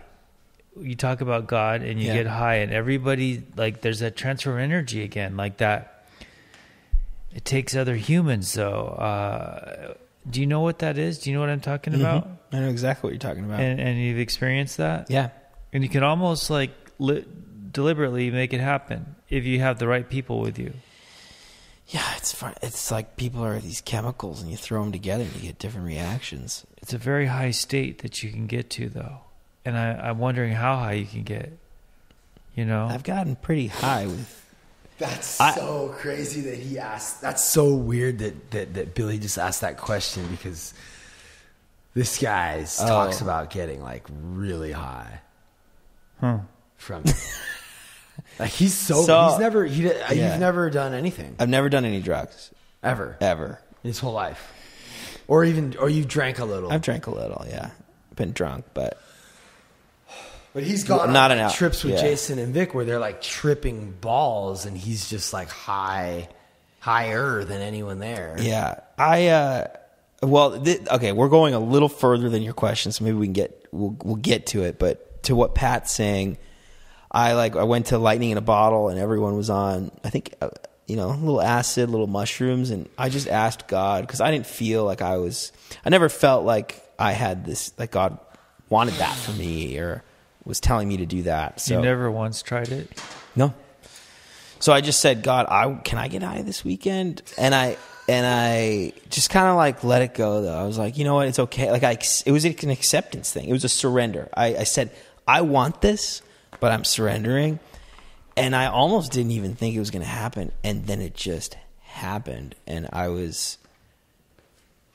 can't even explain it, but I tripped for 3 days, and all of us were like a tribe. We were conscious of anything that could have slipped into what I was eating, so I'm pretty sure nothing physical got into my body, and so I wonder, I'm like, is that me just picking up on the collective consciousness going on? Or the thing is, though, this has happened when I'm alone. It's happened with one other person too. Like, we'll just start thinking about God and we'll laugh, and then all of a sudden we'll like laugh ourselves into oblivion. Like, I don't really... Jason is pretty like, he'll just kind of believe anything you tell him, I feel like. I mean, when it comes to like certain things, like he's just I'm like I don't know if I believe this. Do you? Clearly not. No, I don't know. Let's be honest. I don't know. Yeah, it's what hard. do you mean by That's trip? actually a What do you good mean by answer. tripping? It's hard. Let me put it this way. I was able to describe to one of our like there's tribesmen. No way you were tripping like the way you trip on like acid. I'm pretty sure I was. Well, you'd have to let me put it try this acid way. and then you could I know, say- I'd have to compare. But I will tell you this. I got two examples. One, I described to one of the people with us, there were four of us. I described to one of them. He said everything, but it felt like I could see the picture in his mind that he was tripping on, and I just described all the detail to him, and he started freaking out because he was like, how is that possible? And he's a guy who was trying to seek God, and he was especially trying to seek God through drugs. Like, he would take drugs to experience God, and so he was... Which guy was it? Not one you know. Okay. Yeah. You might, from a long time ago. Who? Brian. Oh yeah, we know Brian. Yeah. So, and then the other story would be middle of the day, I crash for a nap. During the nap, I'm literally climbing like crazy. I'm in another world. Was this at Lightning in the Bottle? Yes. It was like a dream I have never had. I was like climbing mushrooms that were expanding, and then faces and laughing, and it just felt like everything I've heard of that would be a trip. and it was inconsistent with any type of dream I've had before. So it did feel kind of. But like the high that we're talking about, Billy, is more of it's like a natural, just like a feeling of like gratitude and peace, you know, like when you notice the birds and the sky. Yeah, but it can get higher. Wow. Yeah. I'm just wondering how far it can go. Yeah. Because I experienced it there. I went sometime. and I talked to Jason and some guy I never knew. The first time I went over there, and we were just standing there, and then I asked, "Are you feeling this?" And they said, "Yes." Wow. Well, that could be the presence of God. Could Also, be. You know when else I felt it was when we were doing the gratitude thing on the boat. Yeah. That was like I was just so... That was like love high. Happy to be doing that, and it just was so incredible, and it wasn't even like I needed to be filming it or anything. I was just... It was so rad. Jason initiated this like gratitude circle, and Jack was there, and hopefully you'll be there next time. And it was just ripe for that experience. Huh? It was just... No, what? I mean, the setting was just ripe for that. Oh my God. They were ready for that. We were just in the back of the boat. You know what it is too? It's like people had their walls down. You know, all we all have these little, like the little egos, you know, and in that moment it was just like love happening everywhere. So. And to be able to receive affirmations and you know, love from people you care about, and then in turn give it back, you know, and be able to talk specifically about, like, you know, like Jack is so cool because he's can fit into like any group of people, and he has so much love, and he's such a sweet, nice guy, and he exudes this positive energy. And he's really smart, and like I'm just like giving him all these cool things, you know, like it feels good to give him that, and then like he can turn around and give me some. Like, is that true? Can you fit in with everybody? What about jocks? Like, are you a sports guy? I think I can fit. I can roll.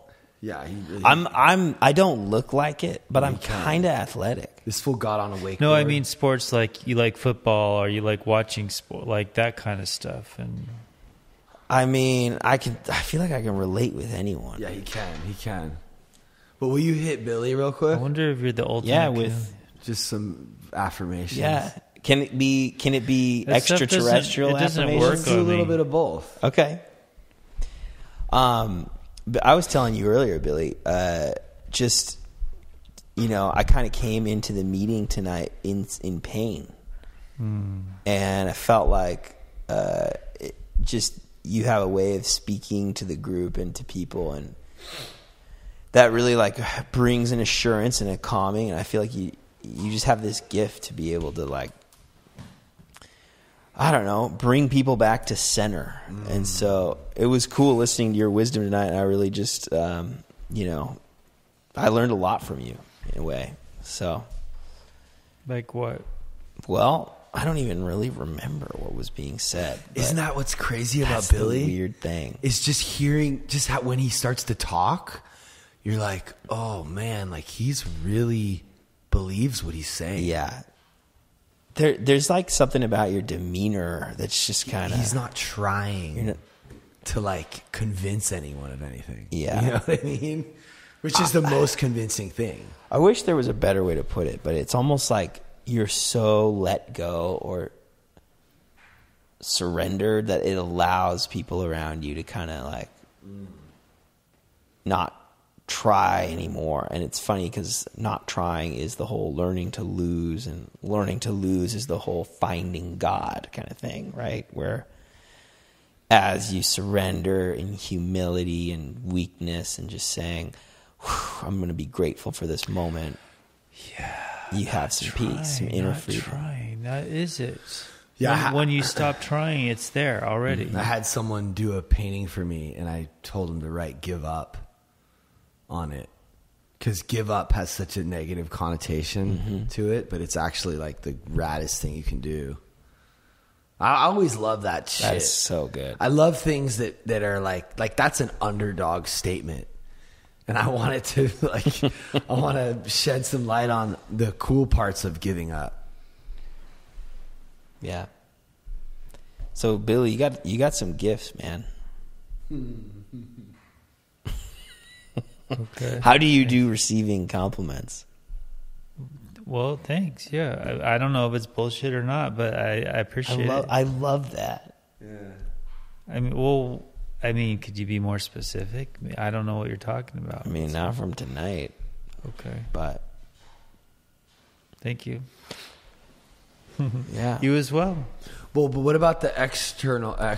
Yeah, I called it extraterrestrial. I think I just meant like supernatural, but I mean, I can just go. Can I go ahead? Yeah, Are you yeah, cool yeah, with this? yeah, This yeah, is because you did some cool ones on the boat that were pretty Cool. profound. Okay, so this is where I, but as we've already figured out, like I'm not special, or maybe I say I am special, but we're all really special. So I just like to be like, okay, God, let go of the ego for a second, surrender, connect with God, believe that God wants to say something, and then I say, God, what do you want to say over Billy? And just see like if I get anything painted on my imagination. And by the way, anyone who's listening to this can try this. I've seen people try this all the time, and we've always like said, oh, that's just me, that's just my imagination. But like if you start testing it, you will get some crazy stuff, because it's like, how could I have thought of this thing that hit my head that like I would have never thought of this? And then the best thing you do is then ask God, well, God, what does that mean? And sometimes you'll get another picture, which is crazy. So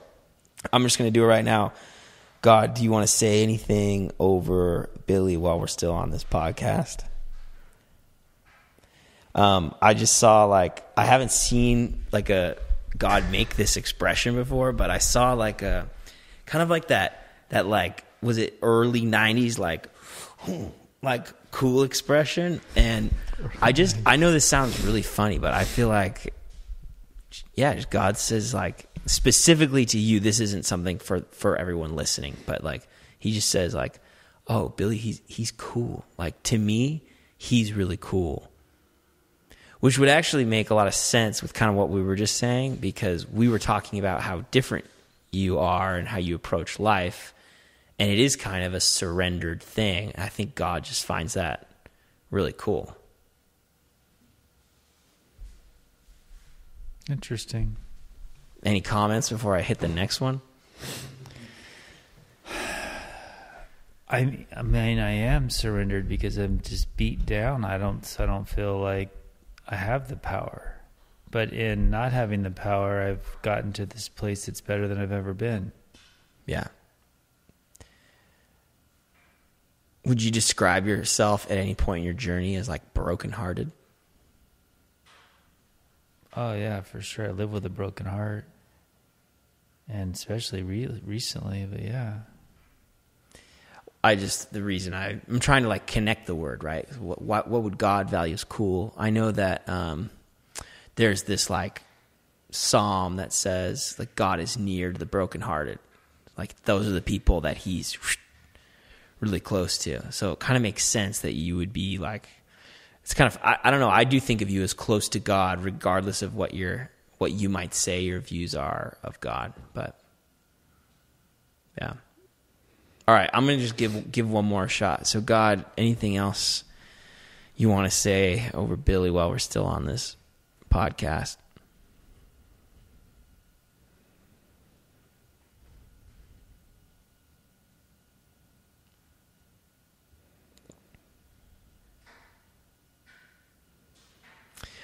I see this picture of a table with like a big feast on it, but like the feast is all just different types of fruit. So I saw cantaloupe and I saw like blueberries, and I just feel like God is kind of, are you turning 50 soon? You said. Mm-hmm. I feel like God's just wanting to tell you like you're coming into a time in your life where you're gonna feast on all the fruit that you planted. You even talked earlier about like sowing seeds, and even like getting on here as this is a seed to someone. I feel like even this year, you're going to start really like getting to enjoy like never before all the fruit that's come out of everything you've planted. So I think what that looks like is people are going to start calling you and being like, hey, Billy, you said this to me 5 years ago and it saved my life. And just like enjoying and connecting with people who have really been impacted by you. Has that already kind of started to happen recently, or? Pat appreciates me, which I appreciate. Courtney called me out of the blue, but it seems like Angela's starting to admire me, which you were talking about, in the weird backwards way. Maybe. I don't really know for sure. That's cool. But I do feel like I'm gonna enjoy the fruits of not what I made happen, but just I feel it coming. I've been saying it for a while. I just feel like the money's rolled. It's not always money, but I feel like the fruit, which is abundance, which is all the things, right? It's rolling in. I've been feeling that way for months. I like what you said about it with Angela coming in like maybe a backwards way, because the little table that I saw, the fruit was all like cut up and made into arrangements where there were like figure eights and different like configurations. And so I felt like God, like the purpose of that is for God to be like, it's going to come in like kind of creative ways that aren't exactly what you would think. So. Well, that's hopeful. I like that. Cool. Veronica Ridge closed the dryer door, so we're hearing fucking buttons and shit bounce around. I told her to close it. How are you? I'm great, man. I feel like I'm just waking up. Really? Yeah. Second wind. Oh. It's kind of ironic. I mean, the back of your shirt says, "Fear is your only God." Oh, yeah, that's fair. Yeah, well, I mean, not for us, but for... Right, it's not exactly what I believe. You know what, though? Sometimes fear is my only God. Sometimes it's mine, too. When I'm not connected to that real shit. Yeah.